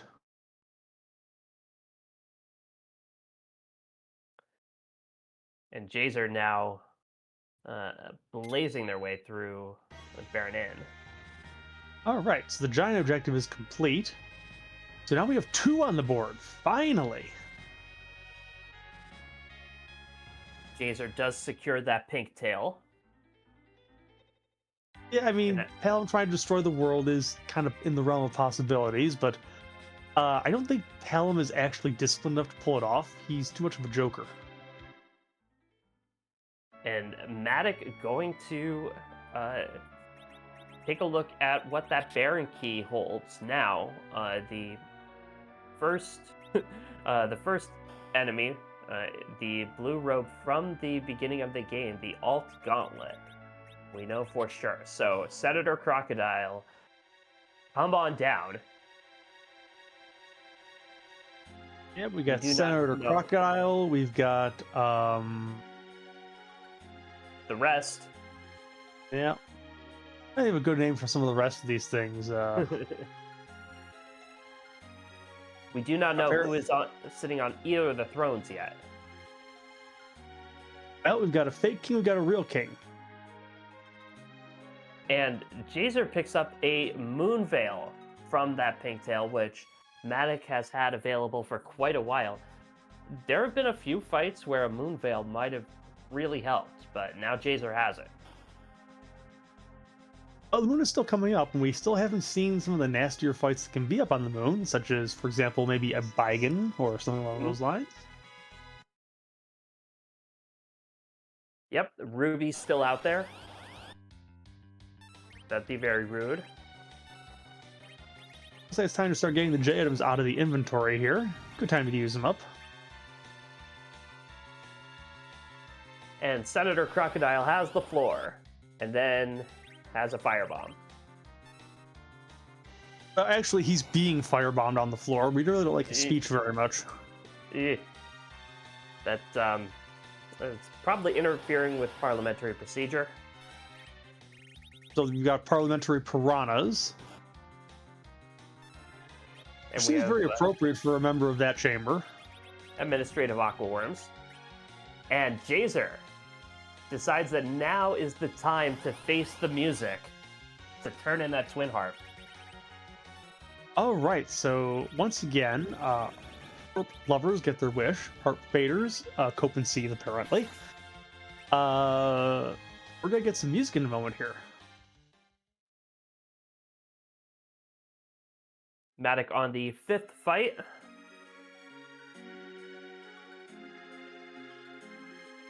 And Matic will shortly say, "See you later, alligator." To which Senator Crocodile will probably say that's discrimination. We don't discriminate here. You're all equally dead.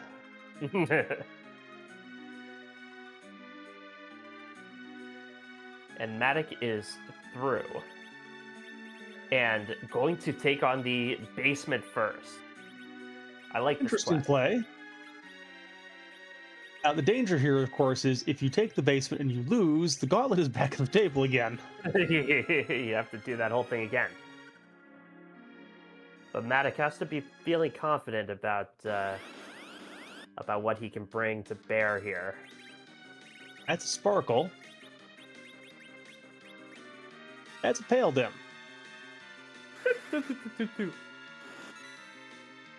Normally, when do sounds come from a basement, it means there's an arcade down here. But now it's just a pale dim. But Jazer has summoned Eddie from his slumber. Edward, play us a tune, a randomized tune from among the many in the library. Be quiet. Enjoy, y'all.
Well, not a very long rendition with that Avenger cutting it a little bit short.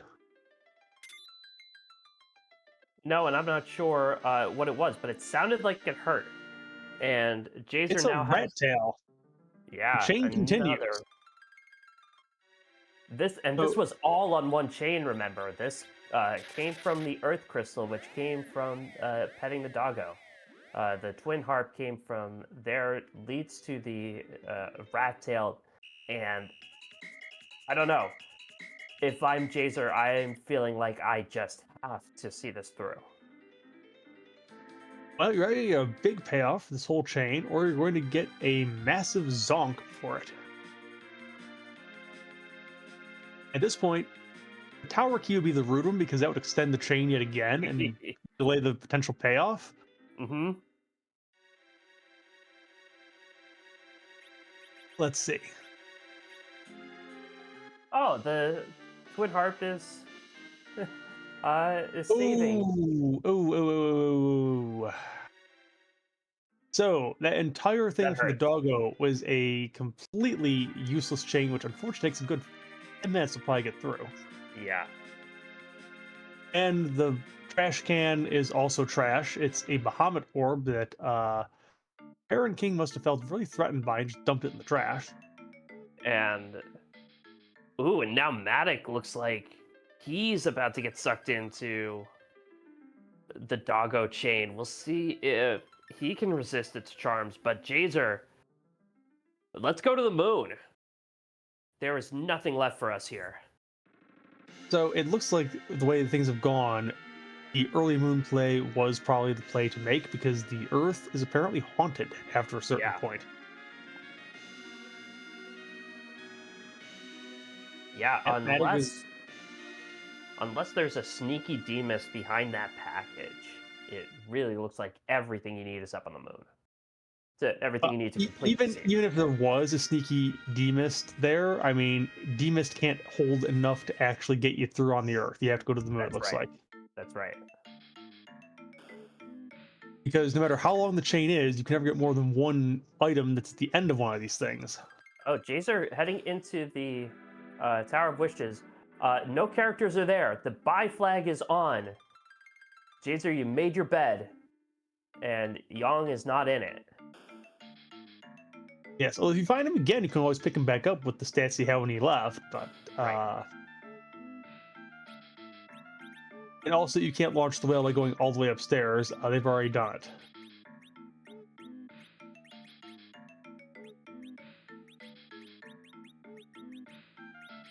Time Woo. to clear that stuff out of the inventory. Well, while Matic is going to pet the doggo, while Jazer is doing some shopping. Once again, I want to thank our restreamer Rydia Caller, our tracker Gretham, and thank you, Garen. Once again, this is Survivor Hero Island. This has been a really fun one so far, and yeah, both runners have scoured the Earth, and now it appears the outer space has everything they need to complete their hopes and dreams. And the thing is, even though we're almost 90 minutes into the sea and they took different routes to go places, it's pretty much all converging back around the same place, just a couple minutes off. I mean, Matic is up the giant check, and Jazer is up the Tower of Zot and the Magnus checks. It might be getting both that time back because if Matic does both of those things, this is a pretty tight race again. It is. And Jazer also going to do the giant first. But at least it's an objective. We know we kind of have to do this at some point, so That moon is just so daunting with so many checks, so many trap chests to check, and so many dangerous trap chests that are around. It's a veritable gauntlet.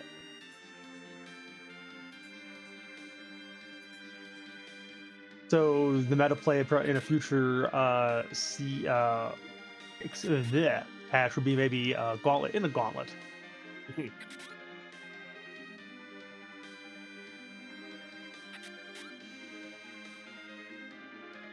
Yeah, so on the moon there are 9 boxes on the lunar subterranean. There's 1 hairdryer chest.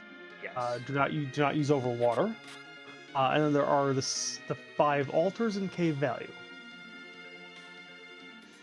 So it's dangerous to do math on stream, but I believe that is 16 potential checks. Or 17 if you want to count Ribbonus too, because there are 2 chests there. That's right. And so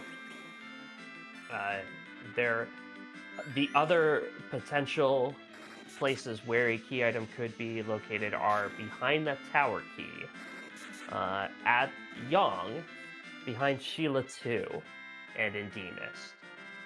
So overall, 21 places left. Jazer does get that. You make it sound like it's taking a lot longer than it's probably going to take, but well, these runners, you were saying, Garen, these runners are doing an excellent job making these checks with alacrity, going very fast. But, you know, with the sheer amount of places where key items can be, we just have to list all the options. I'm sure it pleases the audience that 90 minutes into a seed, you're pretty much saying it's like, we have more checks than a K main seed starting out from scratch.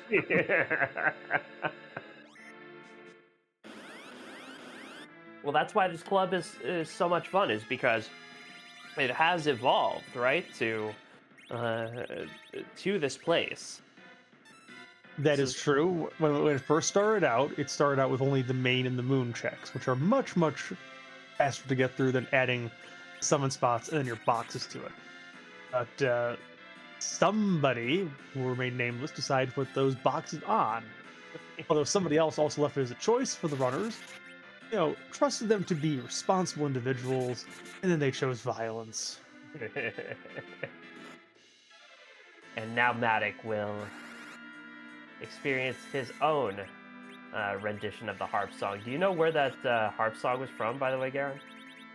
It seems to be saying it's rare parrot, but I don't have any recollection of that one. So, and maybe Matic will be a good egg and actually talk to the harp and show us what it is. Matic was the one who found the job dwarf was a bus driver. Yes, whereas Jazer was the one who basically went right inside the door, saw the bus driver, but refused to actually talk to the bus driver. You don't have to put Jazer on blast like that. Well, that is true, but I will say, the memes and all. Always wave at the bus driver. Say thanks. I know they appreciate it. But you definitely always want to pay the bus driver. They get kind of annoyed if you don't do that. Yeah, bus drivers love tips. Yeah, sure. There was showing that even when the cure frog goes off, when enough damage has happened, the script kind of bugs out and doesn't actually heal her properly. So we're through that anyways on Jazer's side. Yeah, Jazer won the damage race there. And so we will have a second rendition of harp music for Matic. Yep, we'll let you listen to it again. Maybe this time we'll figure out what the song actually is.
And that was, again, our rendition of DJ Spoonie B at Club Bygone. And Matic will pick up his tail. That he will be compelled to check, I am sure.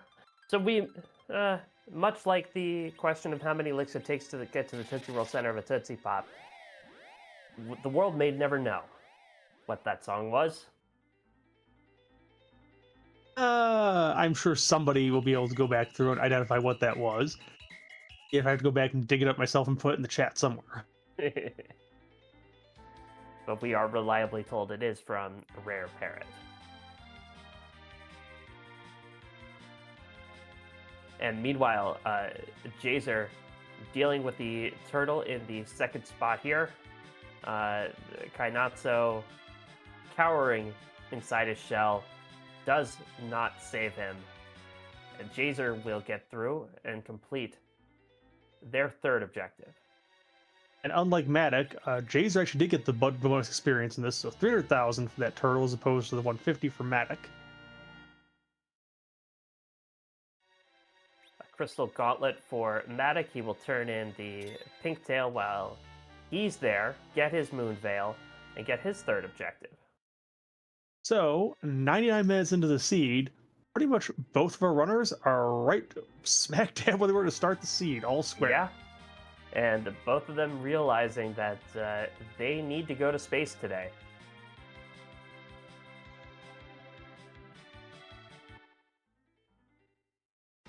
I'm seeing double, 4 palums. All right, we are heading onto the whale. Please make sure you don't attempt to swallow the space. It does not taste good. Mm.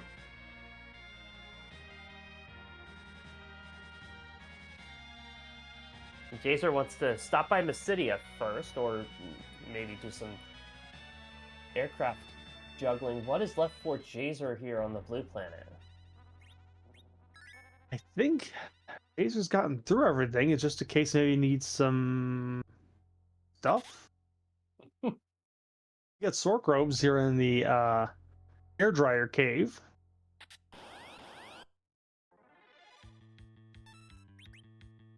Oh, that's right. There was a Baron key that Jazer's not checked. So they were exactly all square. Jazer is down couple checks here, actually. Yeah, and now Jazer going to go take care of that. Amazing how often the Baron check is a fade in mine because it's just so long. Mm. Let's see. Yeah. The hair dryers had our sand ruby. Well, that is required, and Matic now 1 key item away from Go mode. Indeed. So now looking for either a pan or a legend sword and adamant combined. Yeah. And One of the two will get it done. The only gating key item we have left is the tower key. That's right. There is a demist somewhere. Also holding a key item check. And getting increasingly likely that it is sitting in a package spot. No, I wouldn't call it likely, but the chances are increasing.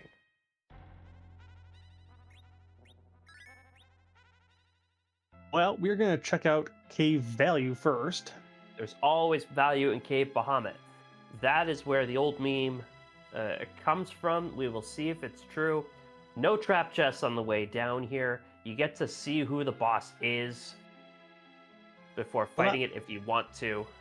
We'll not peek it. We're just going to come out and see that it is... Well, there's our demist.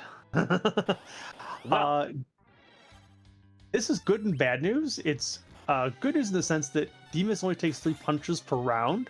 As long as everybody's alive at the start of a round, you aren't going to get wiped out. Bad news is it's pretty punchy here. it is pretty punchy, and the 3 shots might not necessarily be against who you want them because of that cover. Silk Web here, excellent use of that. We pointed out that Matic did pick up a pile of those. Well, this is precisely where you want to use one. We know Kane's going to take all the hits because of him being in the center and not having the Avenger on. Apparently, just like in the vanilla game, if you put a Berserk on your intended meat shield, it turns into a Nope shield, and that would put Palom in harm's way. Definitely don't want to use the Avenger in this spot anyway. And having Kane make sure he can do all the covering is just icing on that particular cake. You don't want the old man swings at cloud meme? I do not. I don't have time to look at memes.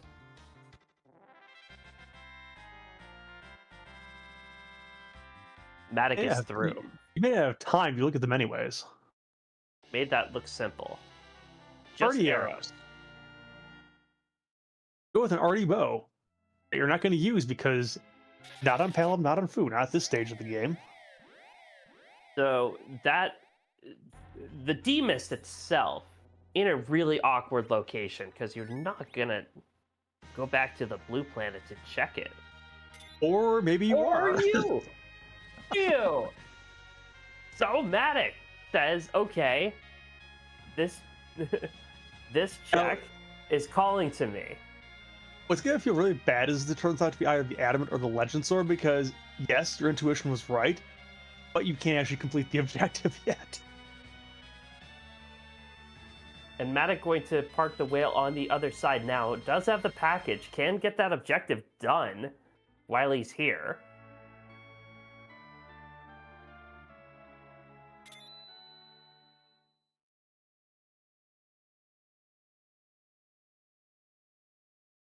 Oh, it's a life staff. And not going to get it done. Will have to come back to the Village Mist at some point. So cave value is apparently great value in terms of not very value at all. No. Already arrows and a life staff and a cutscene for your troubles. Well, All right. who is the we're gonna get a delay in this, so I say who's the lunar child, but then Attic is going to take the detour and find some healing tiles. And once again, Jazer thanking the Twin Harp and the Flame for stopping the walls from caving in. Every cave's a bad night sometimes. I didn't realize the caves had turned into Skynet. That's very profound. That should be on a motivational poster somewhere. I have a motivational poster in my office. You know what it says? What does it say? Never forget that you may actually be around to prevent other people from making mistakes.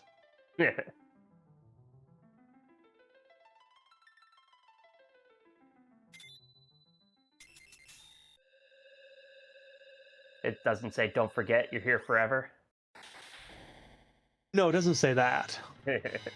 Because we're actually moving this coming year, so. There you go. Yes. We're supposedly getting an upgrade. So instead of green walls, I might be looking at, green walls or blue walls or something like that. Well, Matic, going to forego the chests for now. What do you think of that strategy, Garen? Well, I would say the altars are probably a better shot than the chests are normally. But, it's a free enterprise seed. Logic is always going to win the day here. DKC in this spot. Luckily, the regular bosses are on, because no free in this spot would be just a bear to deal with. But 3 dark waves, a speech, and Matic makes it through.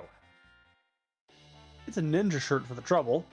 Go, Not Ninja really Shirt, value go, you Ninja want. Shirt, go.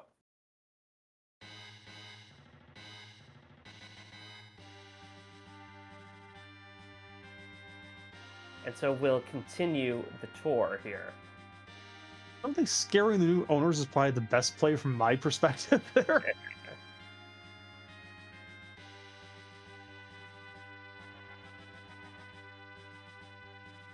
And so Matic doing the top-down approach here.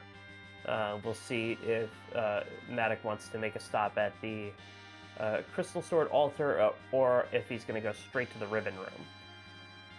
So apparently not a man of the people, doesn't believe in the whole bottom-up method. We'll see if that works out for him. Is going to need a cabin, most likely, at that save point after that bruising fight with DKC. I'm interested in a luxury vacation on the moon. 1 cabin included. Eat optional. Yeah, take a lunar cruise. Secure your cabin today. Just don't forget to come back to the ship on time, otherwise you'll be stuck on the moon for 3.5 years. So here's Jazer, about to encounter a Yang, and is Jazer tempted to take Yang here? Remember, Jazer went to the Tower of Wishes. Don't know if it was to get Yang, but now's a chance. Nope. No. Nope.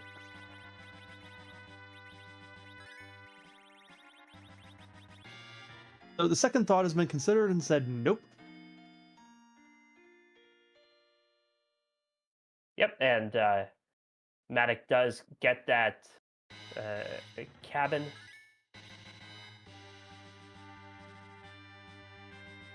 And now We'll we'll try head to the the ribbon room. ribbon room first, because it's got two choices on it. Or two chances, I should say. Eh, Well, there's a karate man. Yeah. In And another here, we had a Cecil. This would be free. We don't, so it's not.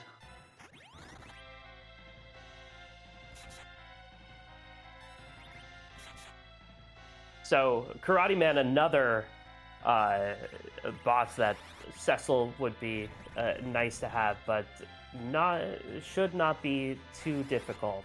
The physical attack here is high, uh, but Maddox should have enough to deal with this. Robotic, huh?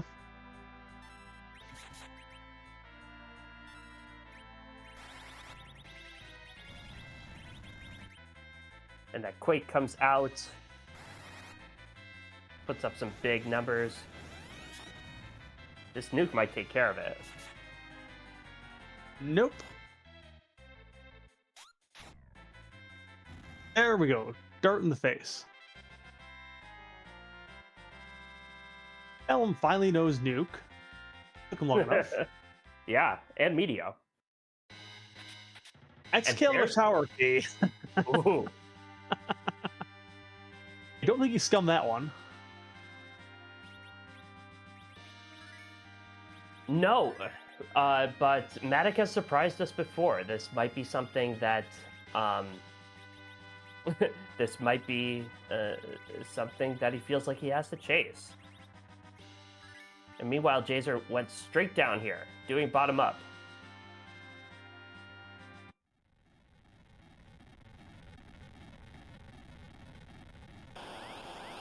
Yeah, true. Normally when, if I sound off, I'm going to be the last one to realize it.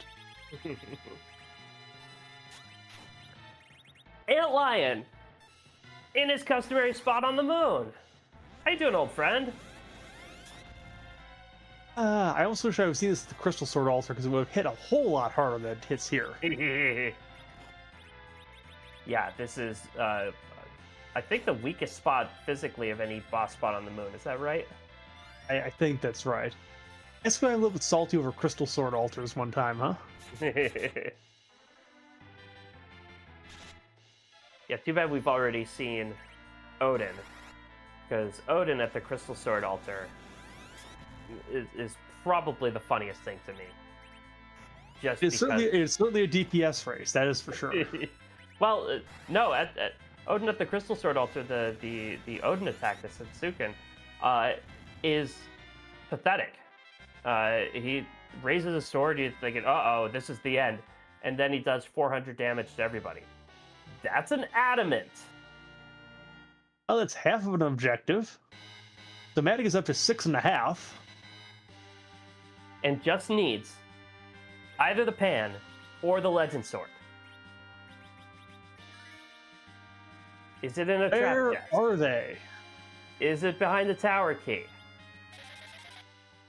Now, Matic is exiting out. Going to check that tower key? It's a long check. Oh, yeah. I'm not sure if I would really have done this, but the reason you would do it, I guess, is it is a K-main check. They are more heavily weighted than the other ones. So if you're only going to check one spot, I guess the odds would say this is the one you're going to check. It's just the fact that you have to go through a few cutscenes to do this, plus, actually fly down there and walk up the tower. Yeah.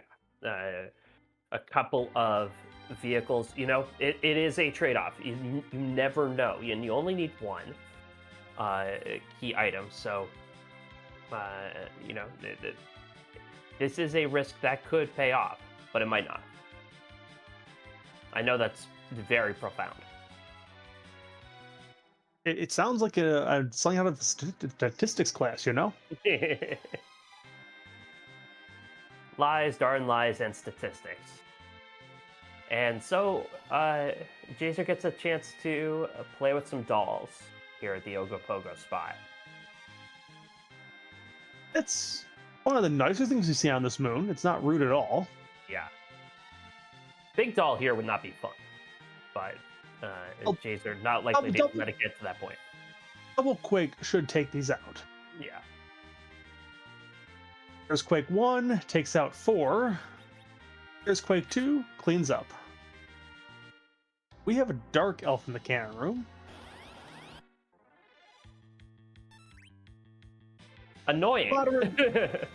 A little bit annoying because it's going to get off its script here and take 3 spell casts. Yeah. It's going to take 2 bonks to go down because that's just the way this particular boss works. Yep. You can hit it for quad 9s. It'll still come up for a second wind. Mm-hmm. Yeah, it automatically has 11,000 more HP than the spot in order to allow for that particular transformation to happen.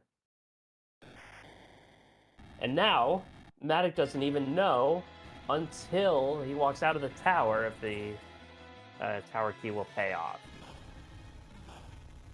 It's the anticipation of the delayed reaction. Indeed. Jazer skipped the plague spot. Interesting.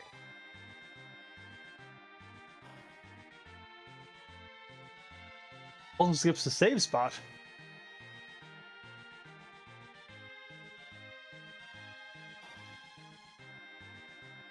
Ew. Yeah, that is not fun. So this spot, as mentioned before, is pretty punchy. And this spot actually has 9,000 extra HP just because it's a bomb bomb. Yeah. Yeah, all of these extra HP bosses showing up here. The only one that didn't show up here is Water Hag. Arm roll from Matic.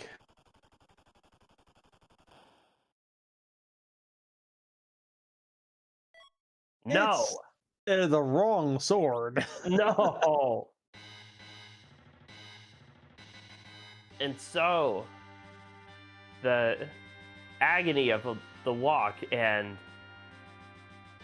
you can see in his movements a little bit, Matic a little upset. And that Crystal Sword altar just gives us a heroine robe, so a bit of a troll here by the LST altar. So our two, it is official, I think, that our two remaining key items, Legend Sword and Pan, are in Lunar Subterrane chests. Or the Legend Sword is hiding behind that Pan. In which case, it's still, your answer is it has to be an LST box somewhere. Yes. And there are just so many boxes. An LST box contains the Pan, at least, maybe the Pan and the Legend Sword.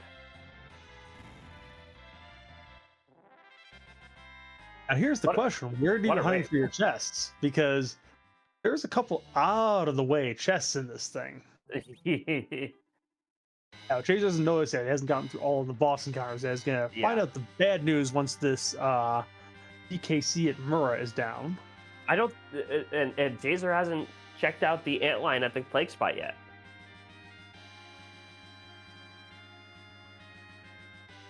Interesting. Well, Matic is going to go for the Crystal Sword altar first. And we'll get the bad news that... yes. That Matic is going to have to start opening some boxes.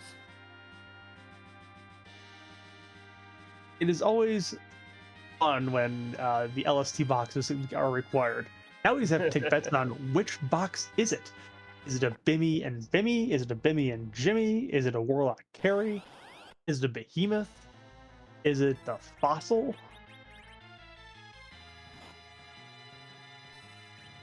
And our tracker informing us that Jazer did do the Antlion, must have gone through it so quickly that I missed it. So Jazer now also has that news.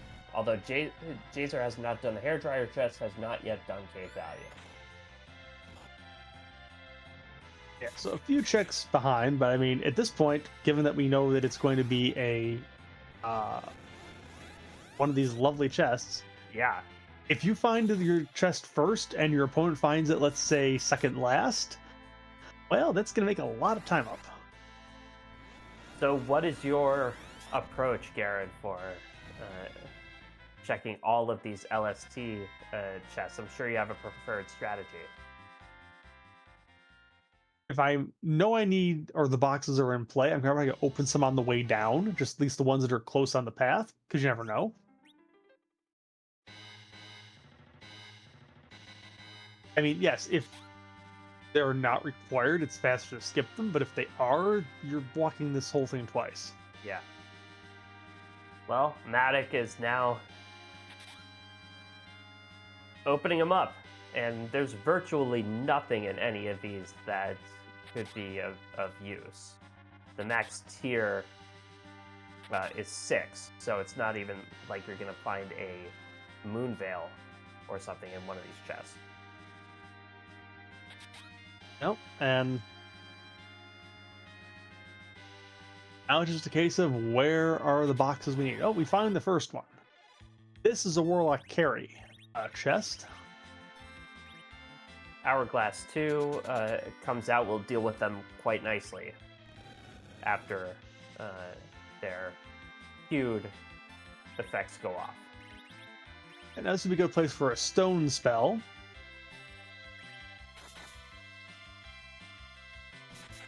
Fu in an off position, but should have enough oomph to do it. He's not telling. Yep. Also isn't a marsupial.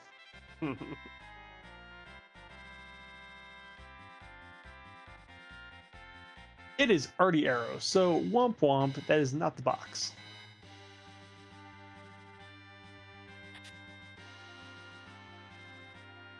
Jays are dealing with their demist as we pass the 2-hour mark. Really close. Anyone's race here. And, you know, for the length of the scene, there's been a lot of action packed, and there's been, you know, checks that have not panned out, but not a lot of wheel spinning here by either runner. Both have been as efficient as they could be with all the checks that they're making. Also, it's like, even though you've got Fu, and it's the seed where it's like you get a lot of power to start with, it is also a seed that basically has said, you're paying for this. You're doing pretty much everything. Yeah, you want to run the whole game? Oh, and remember, once our runners complete 7 of the 8 objectives, they get the crystal. And they still have to fight Zeromus at the end. And just to be on the safe side, we've decided to keep Sid out of the seed so we can't take his hammer to that crystal and just end things right there. And Matic darting an Avenger at a Behemoth. Maybe out of frustration. That's the next scale as a trade. It is an upgrade. Does not take it. Has enough darts. Still has the spoon in his inventory. Jazer darted the spoon. Used it against the CPU in Dwarf Castle. Don't ask me how I remember that. That spoon has been in Maddox's bag for over 2 hours now, just gathering dust. The spoon was the initial key item. It's just waiting for something to dig itself into. It might have Zeromus' name on it. It might. Let's go down this little corridor we almost never see for some boxes. Bimmy and Bimmy, I believe. These are gonna turn in that Sand Ruby. It's another chance at Yang. It is a heal. It's also an objective.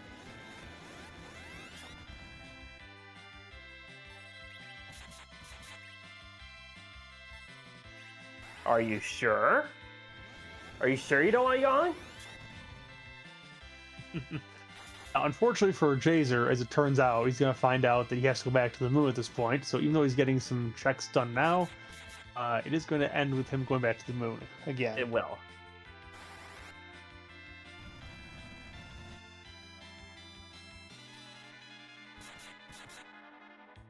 He is going to check Rydia's mom, who does not have it going on today. Well, you know, it's a little bit difficult when the poor woman has a life staff that is literally not helping at all. Matic gets the legend sword, and Matic is in go mode. And Yeah, he it's cannot get off that blasted rock soon enough. that was a chest a little bit off the beaten path there midway down. And it was 2 red dragons. Never the easiest fight.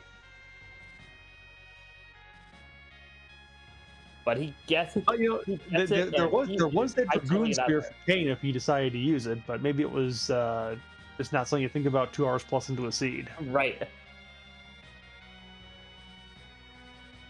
No, and Matic handled it very skillfully, just saying uh, the dragon's holding the last the last item. You know it's been a whale of a seed. Indeed. Now, even though the thing says Matic is 2 goals behind, it's going to change in very rapid succession here as he turns in all of these objectives. Yep. Where was the pass? The pass was in Eblin, actually, a very, very long time ago. Yes, Evelyn Castle. I believe the Black Cat Lamia chest had that pass. Well, it was in the room of 3 chests because Yes. Seraphim staff. Okay. We don't really care. It's Yep, no, is not he gonna gonna check check the out what the shop. shop is? Okay. Can't blame him. Jazer, meanwhile, also going to check that tower key, also going to be disappointed. To a certain extent, it's like you got all these checks you want to go back to the Earth to make. Is like, one's gotta pan out, right? No, no, unfortunately they don't.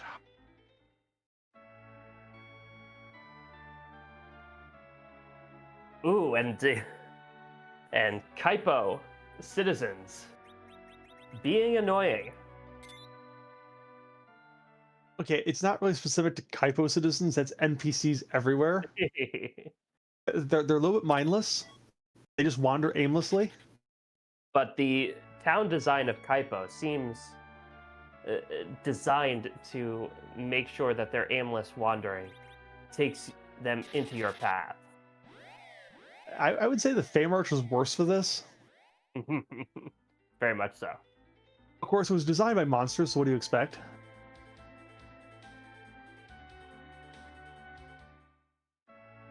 Yeah, it's not an NPC problem. It's an architecture problem. We can build our towns differently. We tried NPC removal before. They don't. They kind of object to being nuked. They sued us last time. Mm. Unfortunately, trying to hide them in a quake hole also didn't really work out very well.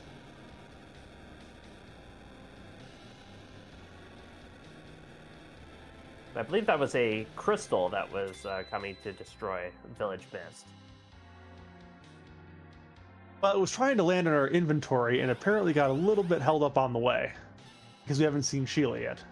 I'm wondering how the crystal can cause that fire. I guess the sun's rays reflecting off of it can. It's a crystal. Make It's that happen. powerful. It's magic. Stop asking questions.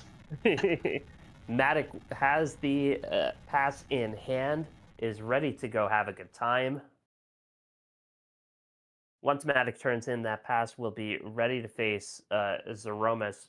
Now, even though Matic has nuke on a couple of characters, has really nice equipment on both Kane and Edge, with 4 characters, it's never a sure thing.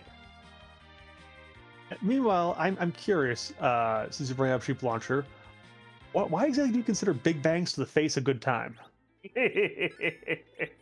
Yeah, I mean, you know that the person in the Kaipo bar has never actually been to Zeromus before.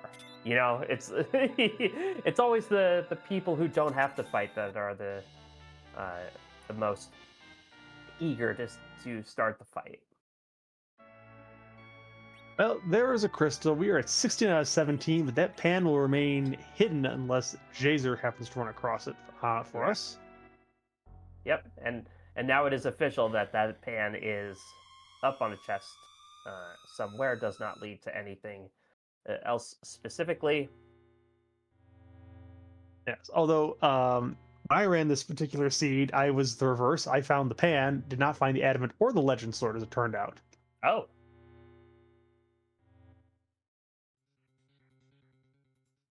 and so let's get those Z flags up in chat. 2 hours and 9 minutes in, Matic is finally going to answer the question that has been plaguing us pretty much this entire time. All along, we've wanted to know, how will Survivor Hero Island episode 14 end, with who in the butt kicking seat? Yeah, we really can't randomize Zromus in his spot, so we just decided to give him a costume change, as it were. So before the seed, Golbez's assistant left a lovely little costume here for Zromus to put on. And we use the crystal. So the question we always ask is, whose butt are we kicking tonight?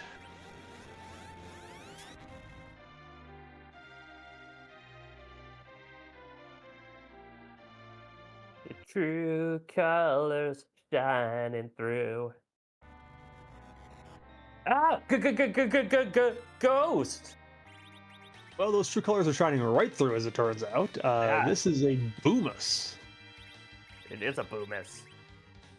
And so if you run away, Boomus will not chase. Will start chasing you, so you can't run away.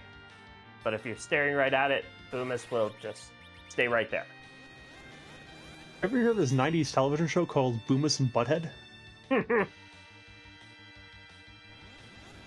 That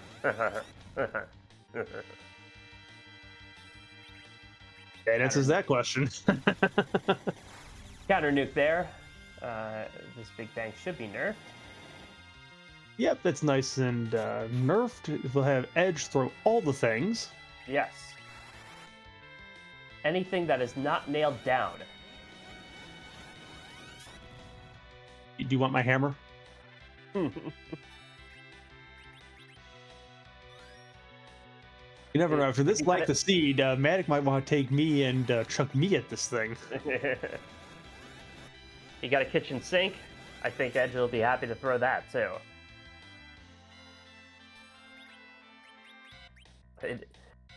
A little bit of boss therapy here, just throwing all of the big spells and all of the big damage items at this Boomus.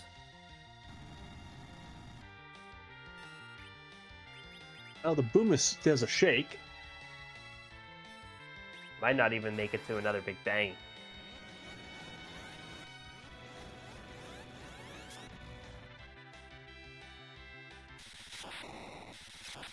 And in fact, that is it. All right, so GG to Matic. That was a nice takedown there. Total, or finishing time, I should say, was...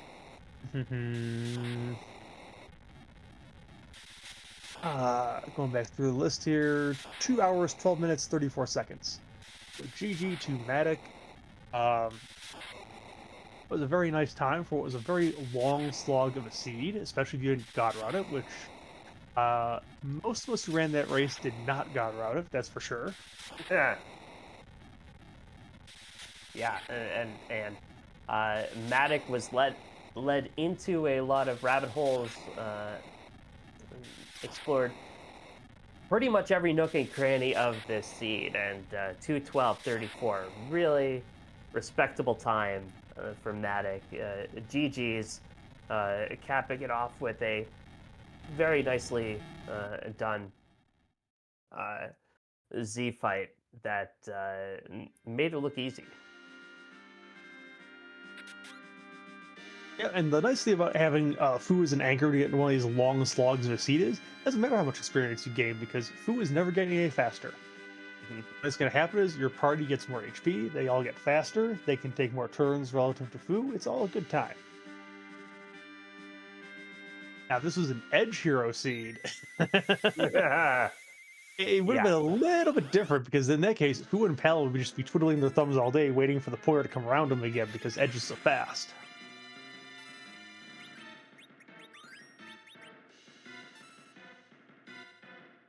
And so Jazer goes into the DKC fight.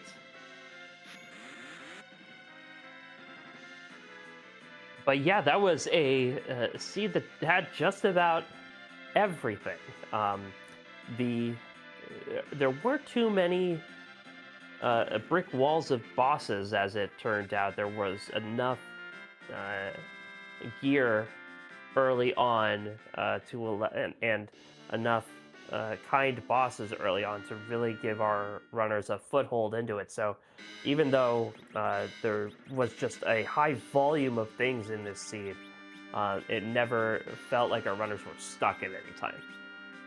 Yeah, 148 boxes were checked on Maddox's side, which when you're on a monster box hunt, you don't know where they are. It's going to be kind of a high count.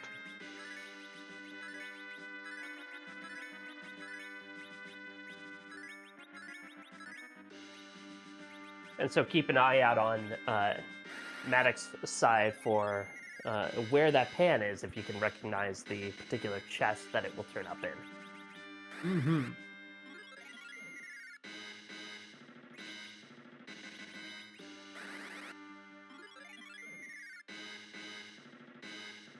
Jazer doing some warping and knows what they have to do.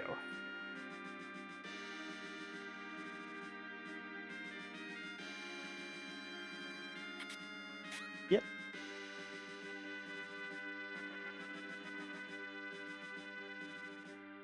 So, Garrett, what do you think the lesson to take from this particular seed or this particular flag set is? Well, the lesson here is probably do moon early. uh, It's a strategy that works every time until it doesn't. That's trolling. More times than not, the moon is going to be haunted, but when it's not, it's a good play, especially if you are behind. I mean, this playoff seed, this playoff is basically it's a cumulative time. So if you're behind already, you're incentivized to make out of logic plays more often than not. Let's say. I'll explain why we had both Matic and Jazer doing things where maybe a little bit. Oh, there's the pan. Also, Yeah, that's almost the same hallway, isn't it? Yes, That's they were pretty. very close. Very close together, I believe. But Jazer does pick up the pan first. Going to take just a little bit of time. But not too much longer. Maybe 15 seconds longer to complete the pan check than to do the forge. Yeah, I mean, it's pretty similar. I mean, at the Forge, you get a shop if you want it. With Sheila, you're just going to get whatever Sheila's cooking is, basically.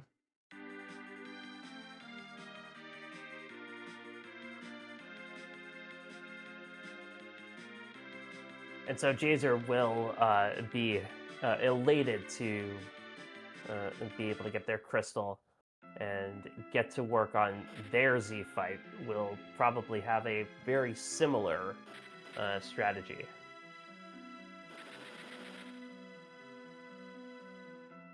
Makes sense.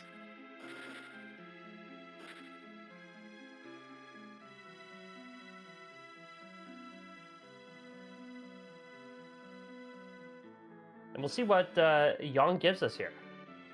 Maybe a self summon? That'd be funny. It would be really funny given his situation. Cup of coffee. How about another holy sword?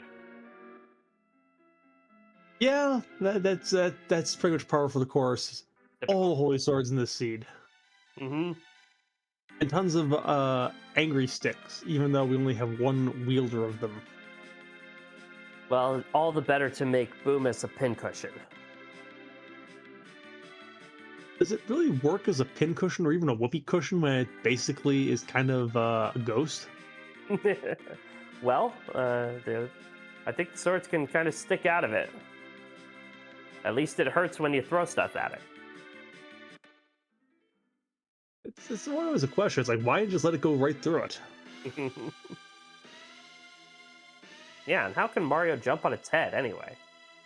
How's that possible?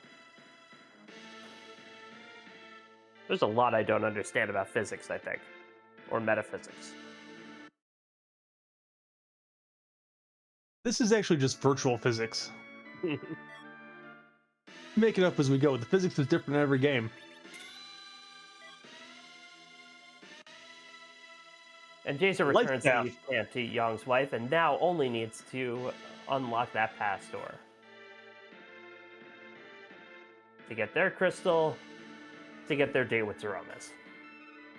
There's something ironic about having the objective be unlocking the pass door because for most of this season, they weren't even given the pass. It was one of those, what do you want to call it? Faustian bargains. If you wanted the pass, you had to accept the demist hunt and turn off the bedward item. Most of the season, they did not. Most of the season, they did not want to do that. It's like, free item, yes, please. An LSD walk, why not?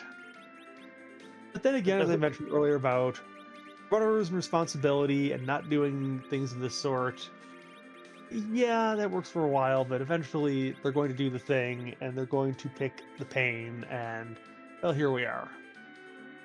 And so, who made that choice? Who chose that pain?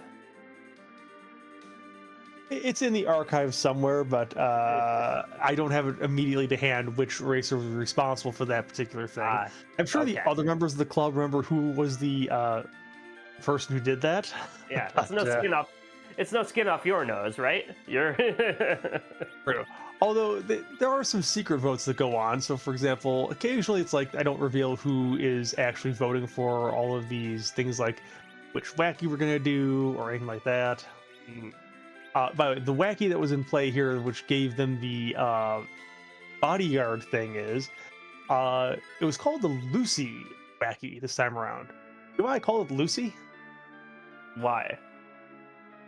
I gave them 3 scenarios when I designed this one. One was Lucy from the I Love Lucy show in the episode of Kleptomaniac, because it's like I had an idea of once upon a time putting the klepto flag on for this one. And I also gave the example of Lucy Liu because, you know, he had a thing going on with one of the films there, which is related to other stuff. And then I also had the Lucy in the football with Charlie Brown. Yes. And the connection here is the bosses would try to hit things, but never hit the one they wanted because two Bodyguard always be pulling it right out from under them.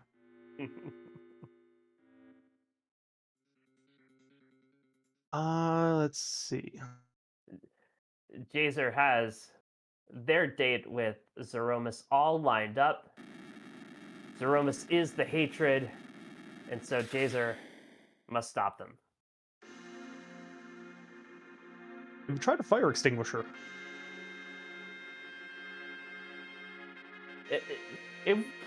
I would feel silly if that were sufficient. Come on, and this is a series that once let you saw God in half. Yeah, but, you know, God was in a tree.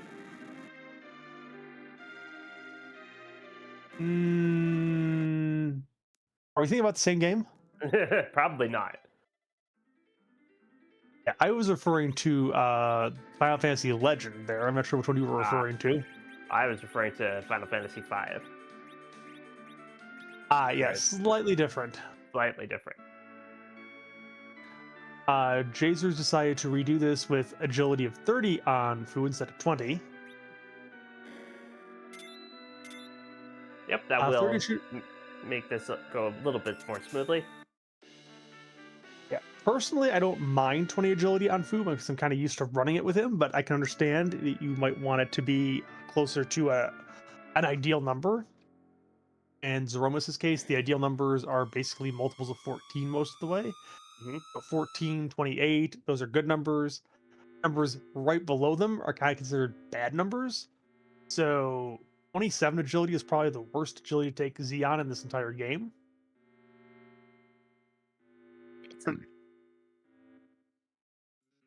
But 30 is not bad. No, 30 is just slightly above 28. Most things will be pretty close to what would be if under 28. It does hurt, I think, Palom a bit in this case. Uh, Kane and Edge though shouldn't be too bad on them.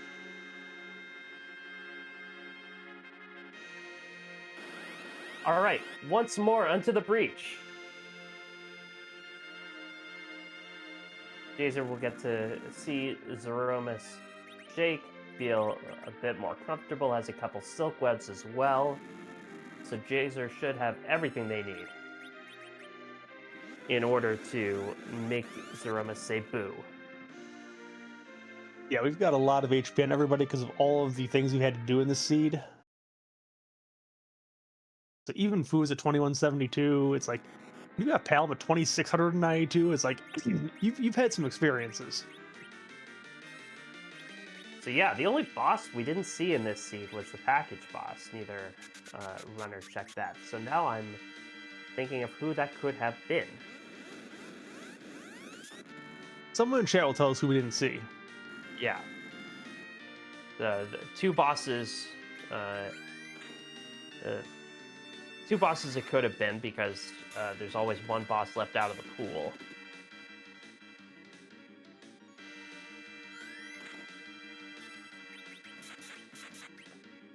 We saw all the sparkles. Yeah. It could have been Bahamut. We didn't see Bahamut. That was one of them, I think, yes. So nobody knows how to count because Bahamut didn't teach us how.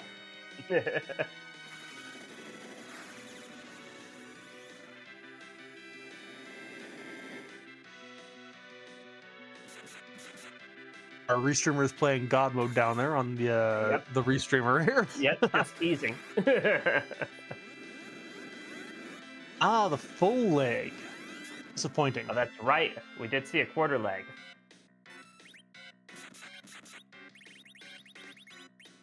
And I'm guessing when you went through this, you didn't see that package boss either. No. Although, in my case, I ended up skipping a lot of this particular thing because, as I mentioned earlier, it was a seed to go moon early. I did go moon early, so there were a lot of fades in this particular seed for me. I never saw Sylph. I never saw most of the LST. Mhm. So let's see, what else did I fade in this thing? Let me just go back and check my notes. It was good to write these things down because my memory is horrible. A lot of the Fey March, I'm sure. Let's see. Baron Castle. That entire Earth Crystal, Twin Harp, Rat Tail chain. Yeah, I didn't do the doggo, so I did not have the Zop trip and Magnus. I did not do the Sylph Cave. I did not do the Baron checks. And I never actually did the Autumn Altars. I didn't see Aza, Crystal, or White. Because I was opening boxes on the way down. Both those boxes, you'll recall, were pretty close to the top of the LST. So going top down, yeah, I'd kind of avoid a lot of the mess. Yeah, that worked out. But when you've got this many checks, though, you're kind of like, you're getting a wide disparity in time because it's like, who got lucky? Who ended up pulling the right route? And we've got a crack and bang boom on Jazer's side. That is GG for Jazer. Finished the seed with a time of 2 hours and 28 minutes 5 seconds. GG. GG to all my other regular racers. Darukad, Tall Grant, and BG Rich. They've been here pretty much the whole season. Always appreciate all the racers who make this club.